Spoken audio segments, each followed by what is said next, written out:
And 1, 2, 3, 4, 5. Welcome back to the TMCJ podcast. We are on episode 59. 10 episodes away from episode 69, which will have to be a celebratory episode of some kind. Far too excited about that. Yeah. But yes. So I don't know what we're talking about today. Kaz has kept it a secret. Yeah, it's nothing too interesting, not like current events, just like kind of a general philosophical topic. I don't know. So I was the other day I can't remember what I was playing. I was playing some game that didn't require my attention too much. And I was rewatching an old episode of Peaky Blinders. Specifically the episode where the wedding happens, like where, you know, they're at the big estate, there's the cavalry and the blinders kind of have a little bit of tension there. And not necessarily that episode or what happens there is what I want to talk about. It's more the idea of just like how like ritual and festival sort of events have like almost like a magical quality. Like they're like just these self-contained. I was trying to articulate a feeling I had like when watching it, because I've always really enjoyed going to weddings. There's always, it's not a happy event, but there's always some sort of. What? No. I'm. There's a list. Weddings, I just said. Now I'm moving on to number 2 on the list. Oh right. So I thought you were saying weddings weren't a happy event. No. Weddings weddings are a happy event. But you then know, on the when a man is getting tied down to a single.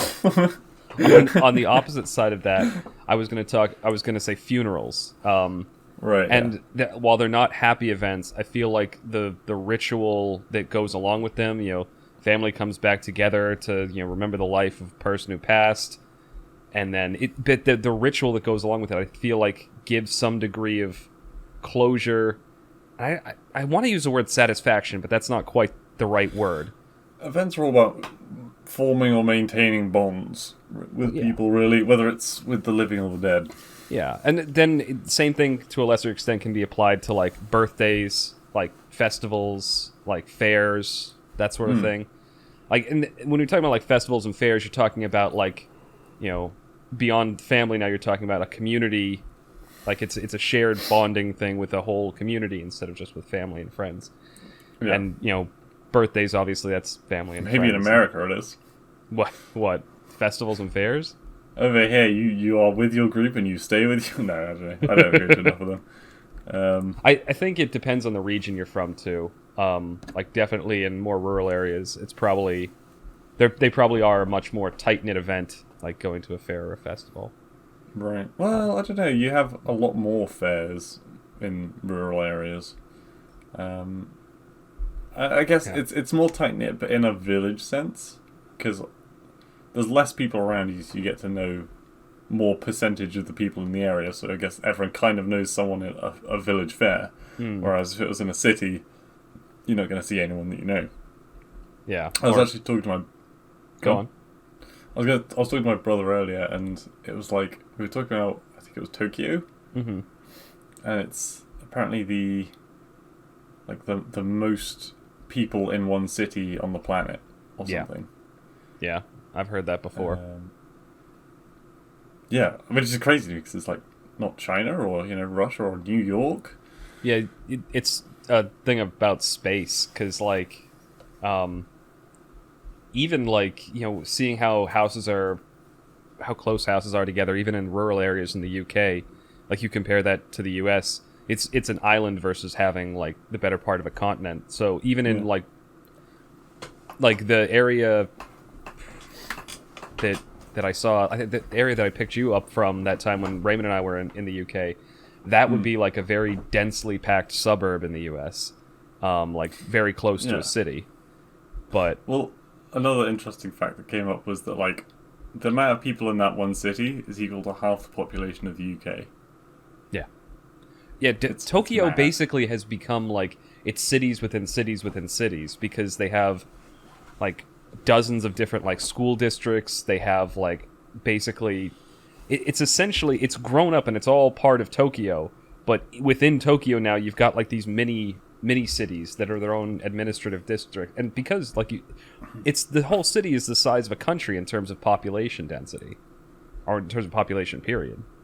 Yeah. But so the actual that's more specific than I was thinking about with this topic. But I was trying to articulate this point, why they give us such a good, and I think I keep wanting to use the word satisfaction, but that's not quite the right word. But I think it's a very inbuilt part of the human psyche to want these types of rituals and these types of punctuating events and this type of I don't know why it's a reason to do something. Yeah, but and you feel obligated to do it because everyone is obligated to do it. Well, I think it's more than obligation. I think it's actually something that contributes to a very healthy, life and mental outlook. And I agree. But in the same way that attending a friend's birthday is technically an obligation. You're enjoying being there. You want to be there, but it's it's an extra reason that where you have to go, you have to make put in that little bit of effort, and everyone does, and everyone gets out better from it. Right? Yeah, and you feel better for having done it. Well, going to Juan and Raymond live in the south part of the state, but I try to make an effort if I can. Whenever something is going on, they live relatively close to each other. It's more than an hour drive for me, but I always feel better after I go down there and hang out with them for a while, because it's Juan's kid's running around, Raymond's got a dog now. We go outside, hang out in the backyard, just shoot the shit for a while, play pool. It feels good to have that human contact. And I think more than anything, maybe that's why this scene in particular was more poignant to me, because so many people are either voluntarily or involuntarily isolated now. Yeah. And I think, at least for me, I'm starting to see and appreciate those bits of community and ritual a little bit more, or see them as more of a prized thing, something to be sought. Unfortunately, COVID's kind of on the way out now, it seems. Yeah. But hopefully that won't be such a thing. The disease is on its way out, but the I think the lasting impact from it in terms of people's behavior and psychology, that's gonna be sticking around for a while, because you've essentially got people into this fear mindset where they're gonna be in that. It's gonna take a long time to deprogram people out of that way of thinking, and to go from hide inside, stay far away from another human being, all this other fun stuff fear the sunshine.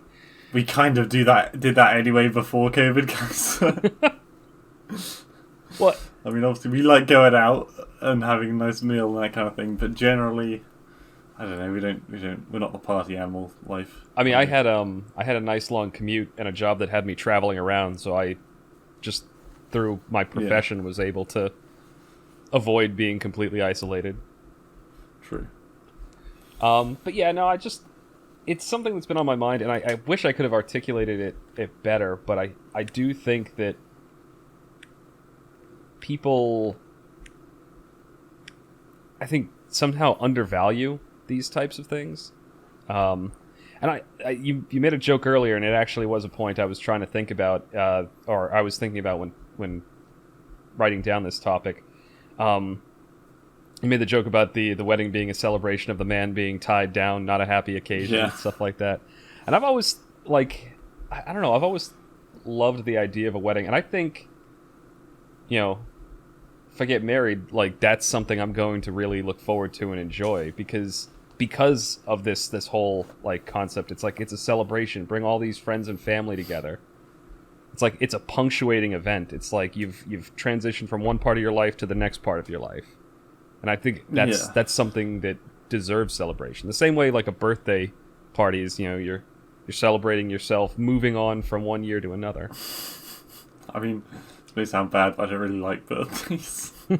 I honestly forget mine. If I didn't have friends that reminded me or asked me, like, hey, are we doing anything for your birthday, I'd forget about it.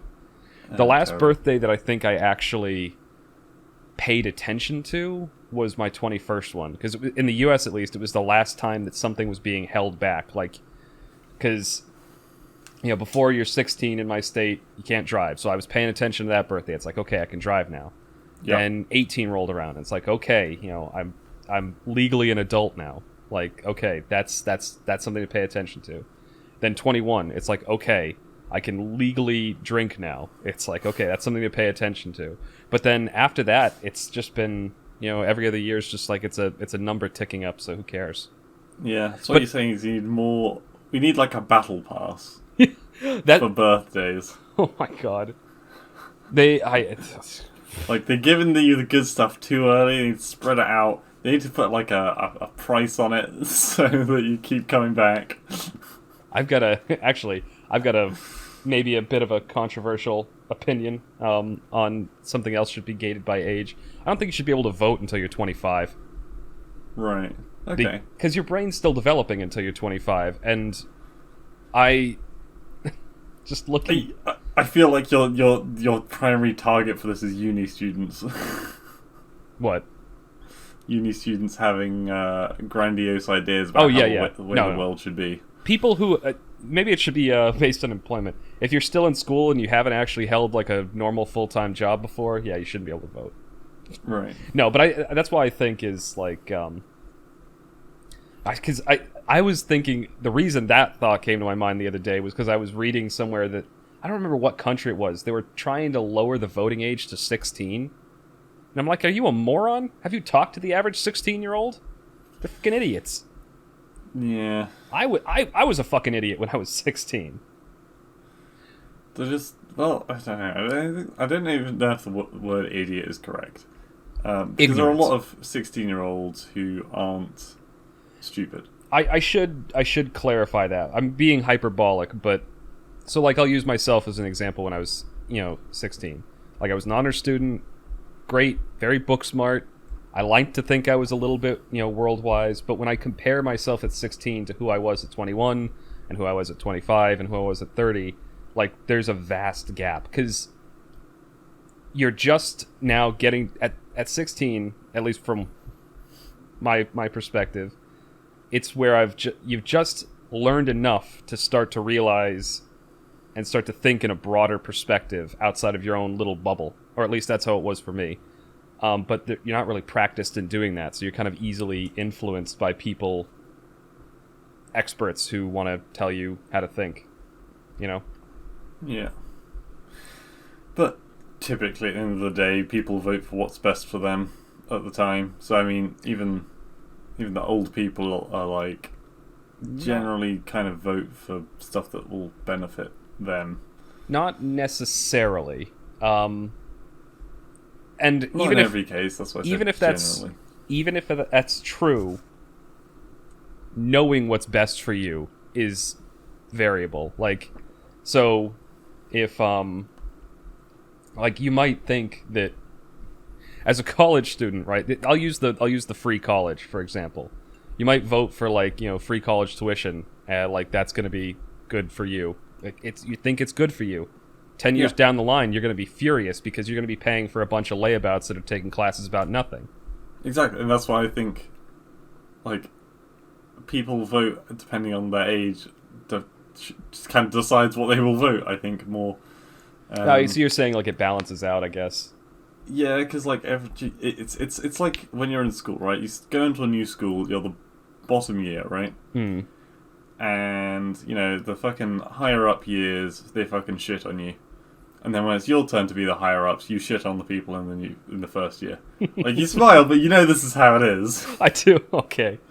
Like, it's the same thing with voting, in my opinion. But I think in this case, it's well, actually, even in the school case, I think it does serve a positive purpose. That sort of thing. Yeah. Not when it's like outright bullying, like, and harassment. I'm talking about like, knowing, like, that sort of hierarchy serves a purpose. Yes, there's knowing your elders, that kind of thing. Yeah, in school, there's a certain level of deference and respect that you should give to like the seniors at the school because they've been there for 4 years. They've done the hard work. Scary, and they could kick the shit out. Well, there's that too. Yeah. Oh my god. Yeah. And then, when you're that, you just glare at the little ones walking past and watch them scurry away with evil malice in your eyes. Oh my god. Yeah. But yeah, I think that... Yeah. You know why I was thinking about the voting thing, as well, is I've been not rewatching, but reading, like, a lot more into Starship Troopers lore. Right. Because I've read the book and I've seen the original movie. The original movie is very little like the book. Like, they get the philosophy basically right, but the plot and everything else is just so wrong. But the philosophy is very interesting. It's basically like a... I've never read Starship Troopers, so I don't know. It was essentially written... The guy who wrote it, he was a prolific sci-fi writer, and he wrote this book, like, within, like, 2 weeks. And it's essentially... The book and the story in it are essentially just a way for him to... A vehicle for him to lay out his perfect political world. Like, his perfect system of government. And it's essentially like, a libertarian power fantasy. Okay. Well, not libertarian, more liberal. And I don't mean liberal in the modern U.S. sense, because it's so confusing, the labels that they change constantly. When I say liberal, I'm thinking of, like, Enlightenment kind of philosophy. So, the individual sovereignty sort of person. But yeah, so like the way the government is set up, like Earth is one, unified government. I think you said girth. What? Earth. Yeah. Sorry. Earth is one unified government. And the system of government they have is, so it's limited voting. So only... This is reminding us of that story, by the way. What story? That we need to get back to. I don't know. Okay. Sorry. The spider diagram, remember? Oh right, yeah. We do have to get back to that. This is what that's reminding me of, the whole one government thing. I'm just going off on tangent after tangent this morning. It's fine, that's what we do. Yeah, so the way it's set up is limited voting in that only citizens can vote, but everyone has the same rights guaranteed to them. Citizens and non-citizens. The only difference is that in order to become a citizen, and everyone has the right to become a citizen, but to do it, you have to go through at least 2 years of fairly grueling, like, civil service. Be it in the military, be it in, like, I don't know, a truck driver in some hellscape, be it some thankless administrative job where you're working 80 hours a week. So, the idea is that at the end of that... Why do they need a military if it's a single... government? Because there's alien threats out in the universe. Okay. And so in the books they go into more detail of the different aliens, the alien civilizations that they've encountered, but in the movie they only focus on one of them. The triple-breasted woman race. The boobies. But yeah. And then once at the end of that, then you get the right to vote for the rest of your life. But if you and you can quit at any time during that service if it's too much. So it's essentially boot camp. It's boot camp, but not only military boot camp. Yeah. Basically, they put you through hell, so at the end of it, you come out, like, really appreciating that... A peerless guard. Essentially, yeah, except not a dickhead. But all dickheads? It's a similar premise, but in this version, instead, where the peerless guard kind of lorded it over everyone in the Red Rising trilogy, in this society... Not all of them, but most of them. Yeah. In this society, people, the citizens tend to be more, like, chill and laid back. They take it as, like, this austere duty. Like, they're a servant. They're doing this because they have civic virtue. They want that sense of belonging. Yeah. Well, there's a line in the movie, and I think this line is also in the book. Like, it's when the main character's still in high school. And one of his teachers is, like, asking... Of course, we're talking about Starship Troopers, aren't we? We are, yeah. Right, yeah, I completely forgot what we were talking about. That's why when you said aliens, I was like mildly surprised. But no, go on. Yeah, so there's a line when the main character's in high school, and his teacher asks a question, about why they have that system. Yeah. What is the sovereign franchise? What is citizenship? And like one of the kids is like, it's a reward. What you get for performing federal service for 2 years. And the teacher's like, no. And I love this line. He's like, no, something given has no value. And and it's maybe a little bit too extreme. I think there are gifts that have value, like if they're between people who have. Yes. But if something, I think if you're talking specifically out from the government, if the government gives you something, it's valueless. You got it for free, and that's what it's worth in your mind. You have no affectionate relationship with the government, so it's not going to. So it's Speak the other. For yourself. I'm very attracted to the. Oh, Boris, he's what gets you going. Jesus, no. I don't know, but I think that there's something to that. There's another line too, and I can't remember who said this. It may have been a Greek philosopher, it may have been somebody else, but that which is held in common is held in least regard. Yeah. Yeah, that's fair enough. That's why you end up with like public parks that are like really, really shitty, and people's front lawns which are pristine. Yeah, I guess so. I don't know. There's not always like. Right, so gamifying this because that's the way that I do things. So when you said that, I was like, well, there are. So obviously, when I'm hunting for mounts. Yeah, in Final Fantasy. Like, the rarest ones are always going to be the fucking most badass ones, right? Yeah. But actually, a lot of the rarest mounts look kind of fucking shit. They look shit. But you value them. No. You don't? Because if I saw someone going past on one of these shitty little mounts, you wouldn't. I'd be like, oh, he's got a shitty little mount. See, I guess if I inherently knew the value behind it when I initially saw it, then I might respect it more, but I don't know. Well, that's the thing. You're knowing that there is that level of effort to get it adds a little bit of prestige to it too, I think. Mm-hmm. There's plenty of instances I can remember of this in like other games, like skins that look absolutely shitty, but you know how rare they are. You know, like the effort you went to get them. Like that fucking in CS:GO, that shotgun skin you got me, the X1. It's by all accounts kind of an ugly skin, but it was a birthday gift, so I always use that skin. Wait, which one? It was like green and purple and black. It was for the XM. Right. I remember getting a really nice... You got me a revolver skin, too. I got a really nice pump action skin, I think with a stat track, and you just never used it. Because although it looked beautiful, you just never used that shotgun. Yeah, well, because the XM. Yeah. No, yeah, that was... But, I mean, that's my point, kind of, is that, like... This actually ties pretty nicely back in... Somehow I've come back to my original point. Like, this ties nicely into the whole ritual thing. Like, those rituals, by all accounts, are just, like, a normal day, a normal event, just, like, a gathering.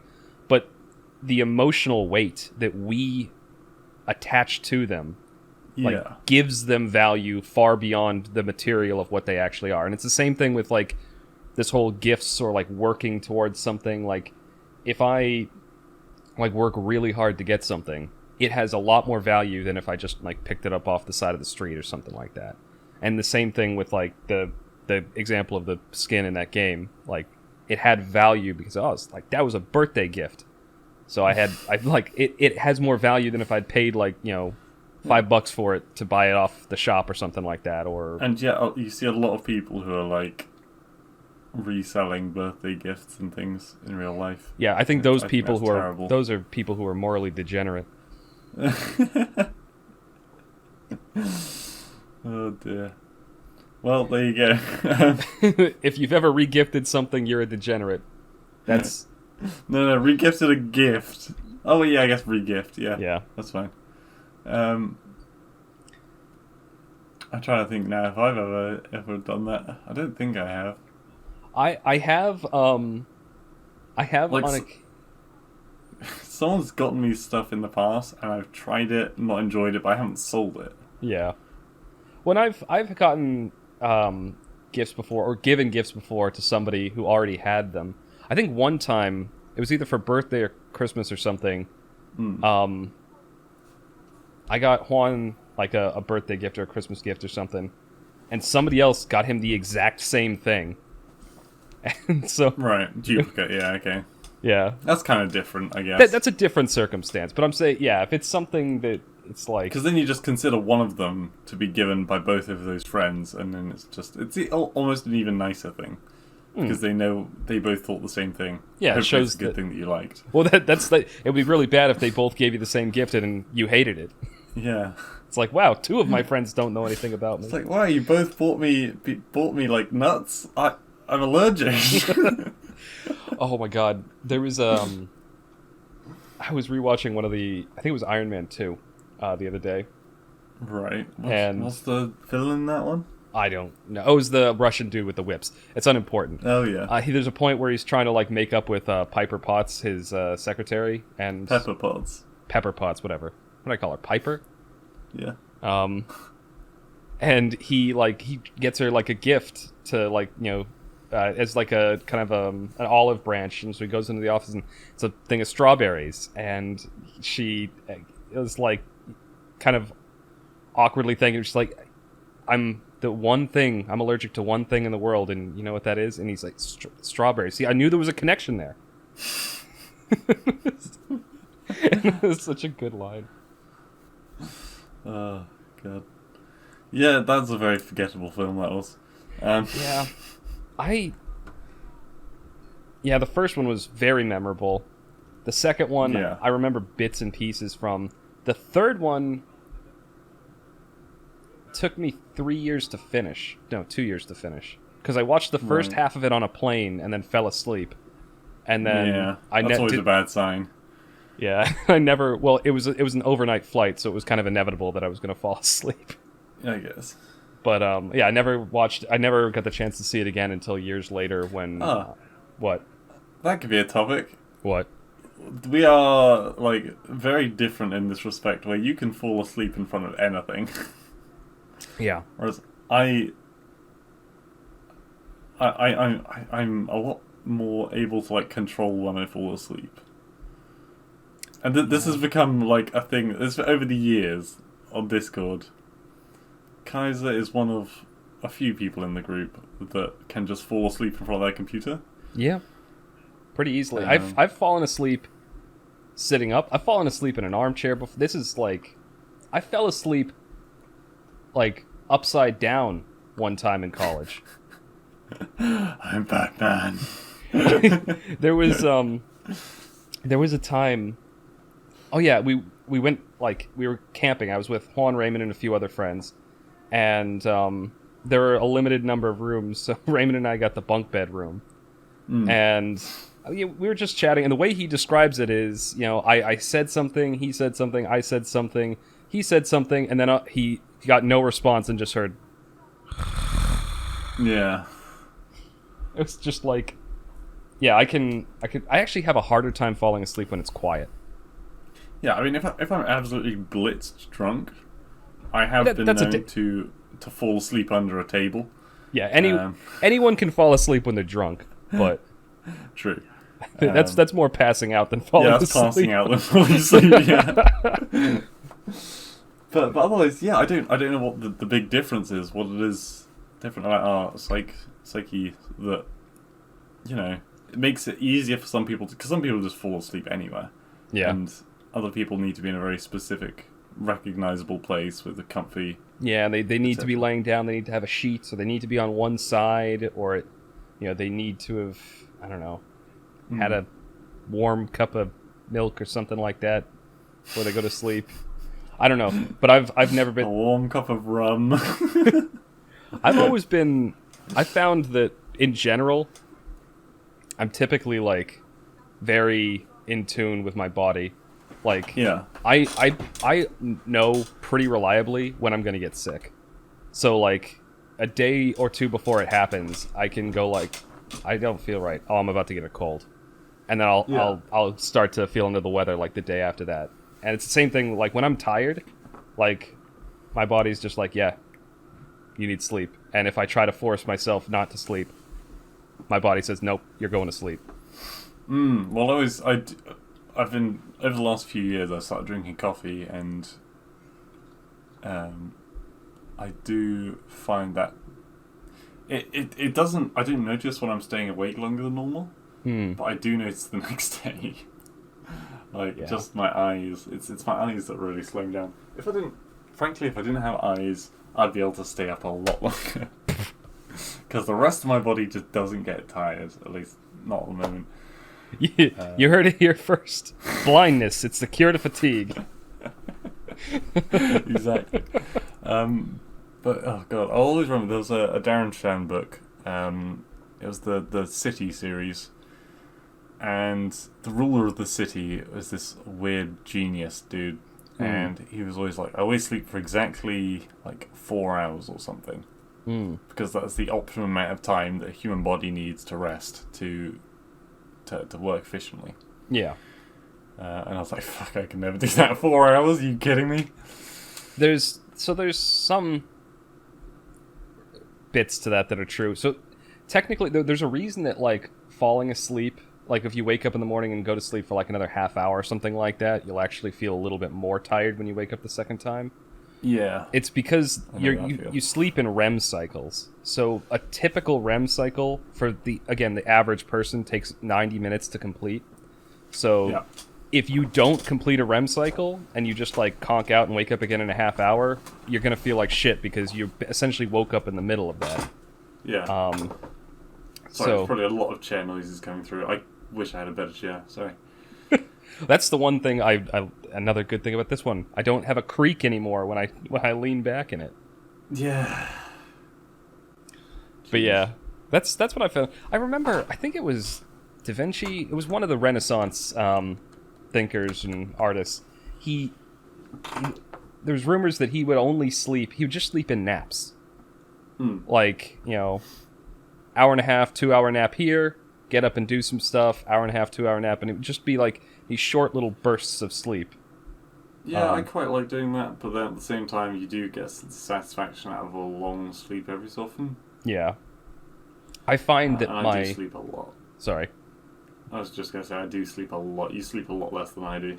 Yeah, my optimal amount of sleep is about 6 to 7 hours.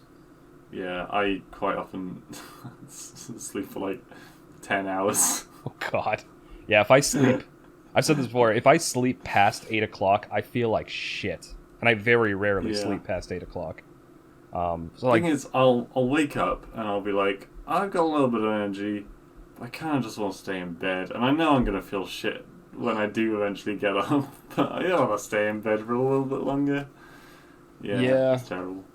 This morning, so last night, I went to bed, I think around 1. I stayed up late. I sent it to you, working on the thumbnail for one of the videos, and then I edited and rendered the adventure book video that we did yesterday. So I was staying up, doing stuff, watching stuff on Netflix, and before I knew it, it was 1 o'clock, and I was like, oh god, I got to get up for the podcast tomorrow. I got to go to bed. Yeah. And I still woke up at 6:30 or 7. Although I did definitely feel a little bit more tired than usual. Yeah, but I think I went to bed at 3:15 last night. And I woke up at 10 because I set an alarm. And like I said just now, I had a decent amount of energy. I decided, just a little bit of a nap. So I actually got up at 11. Okay, yeah. So it was about, what's that? 6.5 hours? 3:15 to 11? No, that's 7.5. Yeah. Yeah. Yeah. All right. Anyway. Well, we've actually filled up the whole segment with tangents. Yeah. Yeah, we've kind of come now to the point where we're just talking about our sleep schedule. So I think this is a good point to end the segment. All right, this is going to be the end more of... animated in the next one. Also, I need to get some fucking coffee in me. Holy shit. I'll leave you to wind this down and get a coffee. Okay, this is going to be the end of segment 1 of the TMCJ podcast. Thank you all for listening, and you'll hear us again momentarily for segment 2. He forgot to end his recording. I'm back.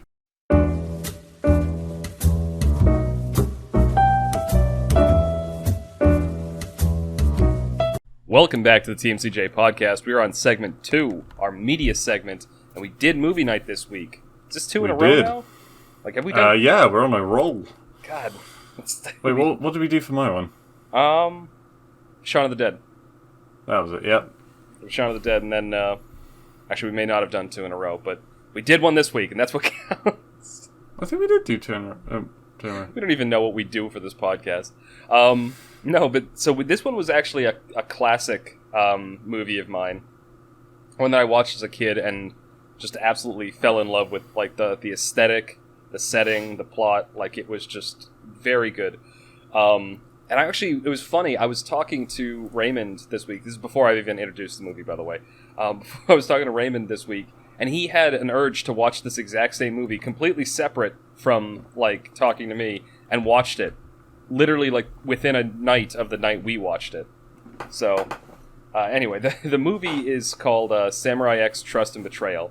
And it's actually a movie that was made as a prequel to the anime series Rurouni Kenshin, which is a much more light-hearted anime, a little bit more goofy, kind of geared towards young teens or middle teens. So right off of the bat in this, was it Samurai X? Yeah. This is a very dire movie. A lot of depressing themes, but also a strong and most would say good message. Yeah. Stemming from it. It takes place, the setting of this anime movie, and I should be careful, and the reason I'm referring it more as a film than as an anime is because when you think anime, you do think a bit more lighthearted, the big eyes, and, you know, maybe some goofy gags and stuff. And maybe if it's an action movie, maybe the action's over the top. But this was not like that. It was a very, like, grounded, realistic movie. It was animated, but it looked very real in the animation style. And they treated... I don't know if you've... Sorry. I was going to say, I don't know if you've seen the beginning of Demon Slayer. I haven't. Okay. It had very similar themes, in my opinion, although Samurai X was a little more realistic, shall we say. Yeah. So this one went to, well, I mean, Demon Slayer versus... So the setting of Samurai X is during the Meiji Revolution in Japan in the 1800s. So for those that don't know, quick Japanese history synopsis, at least in the modern period. During the Tokugawa shogunate, Japan kind of closed itself off from the rest of the world, very heavily restricted any interactions they would have with the outside world and any influence that would come from other countries. They had been trading to a limited extent with the English and the Portuguese, and they actually, Christianity started to take a bit of a root in Japan, but they, like the traditionalists, the shogunate, didn't really like that. They cracked down on them, persecuted the Christians, kicked most of the Westerners out, and locked down the country. This takes place during the there was a revolutionary, like, civil war happening in Japan between the people who were advocating for, like, a new government, kind of opening it up, bringing in, you know, more Western influence, and the old traditional, like, shogunate, which was essentially a military dictatorship. Japan was always an empire. It always had an emperor, but the emperor very rarely, if ever, took direct action in government matters. So it was the shogunate that did everything for a good chunk of its feudal history. Yeah, but it doesn't go too strongly into the politics during the movie. So that's the setting. That's the backdrop. And so it opens up with this little kid who is, you know, traveling with a caravan. He's a slave. He's a slave, yes. And the rest, and there's like 3 other women that also kind of got sold into presumably like prostitution. And then the caravan is attacked by bandits who slaughter everyone, and him as like this little, like, I don't know, it's probably like 6 or 7 in this scene. He picks up a sword from a random person on the ground. He can barely hold it, and he's trying to stand in front of the women. They pull him down and kind of protect him, and they all get killed like right in front of him. And it's fairly vivid in the depictions of like the violence. There's not like guts everywhere, but there is a lot of blood. You do see a lot of people getting like stabbed through the throat or stabbed in the chest or something with a katana. And so that scene opens up. The girls protect him. They all die, and right as he's about to be killed, this other guy, this just wandering samurai, comes through, and he slaughters the swordsman. What? A master swordsman. It's worth pointing out. Yeah, he makes short work of the bandits, and then saves the kid, and then wanders off. And then when he wanders back to kind of check on how things were, or I guess to see if the kid's still there or something. He doesn't like take the kid with him at first. He's just like, all right, you're safe now. Be happy about that. And then he walks off. When he comes back, he finds that the kid has buried all of the people that got killed, both the bandits and the people who were part of the caravan. And when the guy questions the kid about it, he says something along the lines of, it's like, yesterday they were bandits and they were whoever, but last night they were all just corpses or something like that. And wisdom beyond his years. Essentially, yeah. And so that's what makes the Master Swordsman guy go like, oh, okay, I'll take care of this kid and I'll train him in my sword style and try to teach him and teach him like because I think he makes the point that the philosophy behind his swordsmanship is to protect the weak and innocent, right? Anyway, it gets to a point now where like the kid's in his adolescent years and he's training up there, and there's the brewings of the revolution and civil war and civil unrest down in the wider country, and he wants to go off and try to do what he can to help people and save people. And his master very wisely goes like, no, if you go down there, you're just going to end up causing more harm than good. You're just going to end up like, it doesn't becoming matter. One of them. Yeah, it doesn't matter which side you join. Like, both sides are doing morally questionable things and are going to be harming people. Yeah. But he doesn't listen. He runs off down there and goes and joins the side of the revolution and becomes an assassin for them, essentially. Yeah, that first scene where he was an assassin, I thought that was a different character because I thought it was a woman. Like, for a long time during the first half of the film, I was like, is it a boy or a girl? That's something that's even kind of commented on in the anime series. He's not a very masculine man. He's androgynous, yeah. Yeah, he's a very, like, highly skilled, highly trained swordsman, but they make a point in both the anime and to a certain extent in the movie that his primary strength is his speed. Like he's so like lightning fast and precise with the techniques that he uses and the swordsmanship that he employs that he doesn't need to be like super strong. And he does have a very effeminate like way about him. Plus, I think when you see him in the beginning of the movie, he's only supposed to be like 16 or 17. So he's not terribly old either. Right. Anyway, yeah. So he turns into an assassin, goes through, carries out some contracts. They introduce some other characters, and the plot is very light for a good part of this first bit of the movie. Like they spend a lot of time on character development and a lot of time on visuals. And in fact, when I first was talking about this movie to Blue, I almost appreciate this movie less as a form of entertainment and more as like art, because there's a ton of moments where it's just quiet. There's maybe some subtle sound in the background, like crickets chirping or wind blowing through leaves, and there's not like a whole lot of music, or if there is, it comes in at very specific punctuated points. A lot of beautiful visuals. They spend so much time on the atmosphere and do so much character development without actually having the characters open their mouths. And it's something that not a lot of movies do now. And even back then, not a lot of movies did. But it was just, as a kid, I absolutely loved the aesthetic of it. And I still do today, watching it again. And one thing that we noticed during the silent parts, and they're doing like atmospheric shots of the landscape, they'll quite often use real life footage of the sea, for example, or fires.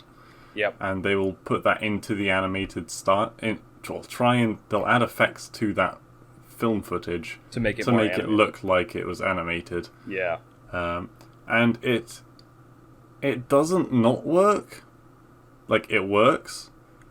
You can tell, at least you can tell that it's not animated because it doesn't look like it's animated, but it does simulate animation fairly well, and it does add it adds something of interest to the film for sure. Yeah, it gives it a very distinct visual appearance. Yeah. And it does kind of almost give scenes that do employ that almost like a surreal effect, where you've been watching something animated, but it looks very, very real in some places. Yeah. You're almost expecting the characters to suddenly become real, suddenly in one of the pictures. Yeah. Because all the landscape around them has real aspects to it. Yeah. And there was, what was it? Especially in the second part of the movie, they really... So, the first part of the movie, it's very brutal. But they juxtapose that brutality with, like, a very, very peaceful and, like, calm scenes, like the one you're talking about where it's, like, just the ocean or flowers or the fire or something like that. But yeah, getting back to the plot. So he performs a few assassins, and then eventually they find out that there's informed there's a traitor amongst them. They know that someone is informing on them to the Shinsengumi, basically the secret police of the shogunate. Not even secret police, just police. Something funny I always find is that any Japanese character that essentially has a pencil mustache, like that little weedy mustache, always means that they're either evil or greedy in Japanese culture. And it's like, wow, what have they got against, like, what have they got against that facial hair? Because, I mean, do you know what I mean? I do know what you mean, and I'm trying to think of an example where that isn't the case, and I can't. Yeah. Yeah, it's like, I can understand a trope where if a guy's got, like, a scar down his eye, that he's gonna be a badass. Like, that makes sense, though, because he would have got that scar being a badass. It's not like greedy people naturally get more greedy because they have this mustache. Yeah. But they always seem to have it. Yeah. I mean, so there's... Well, yeah. So that's why I'm growing mine out. Yeah, that's why I just have this giant, bushy thing. So they are found out. A bunch of the revolutionaries are slaughtered. A few of them, like, that are like the higher up leadership, they get away. There's a whole subplot actually where Kenshin, the main character, I don't think I ever mentioned his name. Though I do like that line at the beginning. So his original name is Shinta. And when the swordsman adopts him, he's like, "That's too soft a name for a swordsman. You're called Kenshin now." He doesn't say it like that, but it's every a much time I more heard it, austere I just heard Genshin, like Genshin Impact. No, not like that. Yeah. So what does Kenshin mean actually? Because Japanese names have meaning. One of the first assassinations he does in the movie is on this just random bodyguard of one of the guys he's going after, and it turns out that, like, that guard was engaged to this woman. The woman just is in the area when she finds out her husband or fiancé died, and like one night Kenshin gets ambushed by an assassin, and he kills him in the street, and she's like walking by and gets like spattered with blood, and he takes her back to the place he's staying. And the reason I kind of didn't establish her at the beginning, because she only becomes relevant like in the second half of the movie, really. And in the second half of the movie, after they get found out and a bunch of the revolutionaries get slaughtered, Kenshin has to go into hiding. And the cover they give him is like, you go into hiding with her, you guys are husband and wife, do that for a while. No, not do that for a while, but go into the countryside, play it being husband and wife, and just wait for us to call for you. And so then, suddenly the movie just takes a 180, where it's been, like, cuts of peaceful scenes, political machinations, and brutal assassins. Now, it's suddenly country living. They're off in the countryside, they've got, like, a nice little cook fire, they're planting crops, they're walking on these peaceful roads into and out of town. And over the course of it, like, she and Kenshin start to actually grow closer, which... The other thing, I'm pretty sure she's like 5 years older than him in context of the story. So context, I just looked up. For a start, Yeah. Kenshin means modest truth. Mm-hmm. I didn't know that. And second of all, there's one of the drop-downs that I just clicked on and says, is Kenshin a girl? And they're like, no, he's not a girl. He is with an androgynous face, despite being 28 years old. In the main series, yeah. Oh, okay. That's, post-revolution in the main series is supposed to be 28. Right, okay. So he is actually... Okay. Because you were saying earlier that you thought he was a teenager. He is a teenager in the movie, yeah. So Gotcha. this movie's a prequel to the series. But yeah, so they go into the countryside, they start to fall for each other, and then it's kind of revealed to Kenshin that his wife is actually working with the... She was a spy, but not the spy. The spy was actually the guy who gave Kenshin his orders. This kind of sketchy guy, the pencil mustache guy.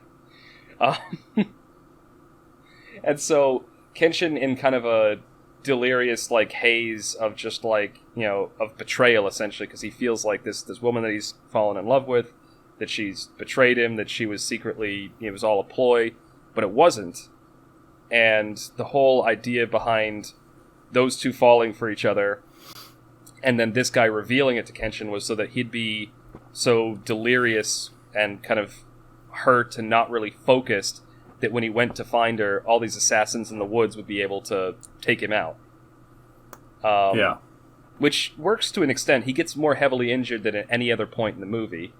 But there's kind of a tragic scene at the end there where he goes to take out the last guy and his wife gets in the way and he kills her. And yeah. And then it, like, from there it kind of cuts to a montage. Well, it You does. should explain that, because now people are just thinking it's like a training montage. No. So from there, it kind of cuts and summarizes the rest of the movie, because he's heavily injured, but he manages to kill all the assassins, but in the process, unfortunately, also kills his wife. And so from there, it goes into a montage of the rest of the revolution. It shows Kenshin, going out and like killing a bunch of random people as part of the revolution, and it shows them storming cities and cannon fire from the ocean to bombard. Yeah, it shows Kyoto. him going back to the assassin lifestyle. Yeah. So he didn't actually learn anything from it. No, he does, because at the end of that, he swears like he's participating in the revolution, but then he swears to never kill again, and that's the whole premise of like the anime series, is that he's this very gentle soul, but a master swordsman still, and he will do everything he can to avoid killing, and he never does. Yeah. Throughout the whole series, I don't think. Right. A Batman-esque figure, but for Japan. Yeah. More like he's trying to atone for his sins. For like during the revolution. Yeah. Anyways, and there's two last things I want to touch on. They didn't really fit into the plot synopsis, but they're two examples, I think, of really good symbolism in the movie. One is at the very beginning, the assassin who was engaged to his wife Tomoe. He is the first person you see injure Kenshin, and apparently it's one of the first times he's been injured. And he like shallow cut on one of his cheeks. And throughout the movie, like whenever he's worried or anxious or feeling guilty about what he's doing, it'll start to bleed. and they make some line about how like a wound caused by some kind of strong hatred or curse or something like that, it'll keep weeping until it's avenged or something like that. I don't remember exactly what they said, but yeah. So essentially, until his wife put the second cut on his cheek. Yeah. I'm assuming it stopped bleeding then. Yeah, and the thing, but I almost like it was a symbolic thing because it only started bleeding whenever he was made aware of what, like, the things he was doing was wrong, or when he felt guilty, or when he felt anxious, or something like that. Yeah. I like that. The other one, and this one is less symbolism and more just an interesting, I guess. They make a point, like, whenever they're drinking sake, like, throughout the series, like, they make a point of like, oh, it tastes really good, or oh, I can't taste it tonight. And I liken that to like, it was when he was feeling like actually fulfilled and kind of happy and content in life, the food and drink tasted good. And when he was kind of that empty, soulless killer, there was just nothing to it. And I think there's something to that, because like you do like a really hard day's work, you mow the lawn, you go out and do something physical, then at the end of the day you have like a beer, that beer's going to taste pretty damn good. But if you just like, I don't know, have a fucking lazy day where you don't do shit, and then if you're drinking to forget, then it's never going to taste as good. Yeah, we're not even drinking to forget, just... I think it's the same with... It doesn't have to be alcohol, it could be like anything. It could be food, could be... Rewarding something that you know you don't deserve. It's going back to what we said in segment 1. It's something that you've... There's emotional weight to it. Too much dopamine in my system. We've still got a good 9 minutes. Do you want to talk about the other thing you've been watching? What's the other thing I've been watching? I thought you said there was something else you've been watching. Sorry. Do you want to talk about the other thing you've been watching? I'm happy to. I'm going to close this shade while you start off because it's shining right in my face. Sweetie and I finished... Alicia and I finished watching Castlevania. Apparently Mass and Nick had watched it as well, which is kind of cool. I've heard more and more people talking about it lately, and I feel like I need to watch it now. Yeah, I was surprised my brother hadn't watched it, to be honest. So it's a Netflix series. We've talked about it before on the podcast a few times. I've actually run through most of the story with you. You have. And there's 3 episodes I'm going to talk about today, and it's, I think, the last 3 of the last series. So, major spoilers coming up. Dun, dun, dun, dun. In one of the episodes, so the third from the end, really cool stuff happens, and honestly I'm forgetting what it was that happened now. The ending of the series, it was really cool things cool. happen. So Isaac, the guy that whips himself, he finally makes it to the castle that he's been trekking across desert, sea, ice to get to this castle to avenge his fallen master. He gets there with his hordes of night creatures, and he is fighting the vampires that live there. But unlike when he started his journey to murder them all, he has had a change of heart. Like, no longer is he fighting for someone else to avenge his fallen master. He's fighting because he wants to make a better life for himself and for other people. So, like, the kind of progression of the character is quite strong. What are you smiling at? It's not the vampires we kill in the end, it's about the friends we made along the way. Yeah, sure. So, 2 of the vampires were out during this, because they are fighting their own war, and they get back as the fight ends. And these 2 vampires, one of them is like this Indian vampire, I think, and the other one is like this, I don't know, Nordic or something? She's fucking badass. Frankly, style-wise, she's the coolest vampire. She's the coolest character in in Castlevania. And yeah, those two lady vampires love each other, and so they get back to the castle. They see it's under siege. They have their own army, and they just look at it and they're like, "Yeah, I think not. I think we're gonna fuck off and make our own place." Which I'm kind of happy with, because if that vampire died, as awesome as it would have been to see her fight, because she's like this kind of warrior vampire in full armor, like black armor, and she's huge. Would have been awesome to see her fighting Isaac, but never mind. So Isaac gets there, he kills the main evil lady vampire in the castle. The thrall that the vampire ladies had under their control, he's pretty chill. Isaac originally wanted to murder him, but now Isaac's like, you know what? You have already paid penance by the torch that the vampire ladies put up on you, so you're fine. And also, I won't kill your vampire wife that you now have. Because he has a vampire wife. Well, not wife. They're like dating, I guess.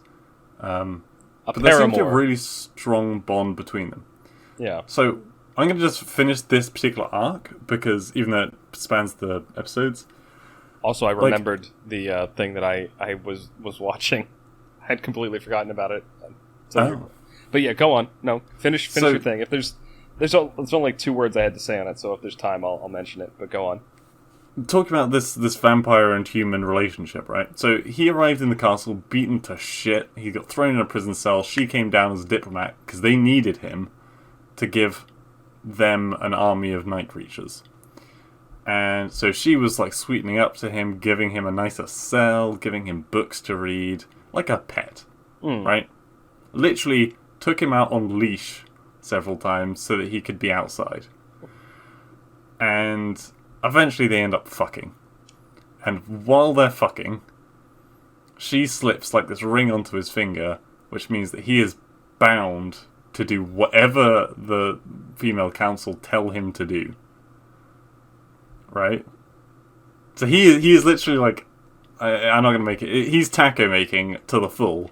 And she slips this thing on, and she's now like, you have to do exactly what I say, otherwise, and I quote, it will feel like your heart was just shat out of your anus.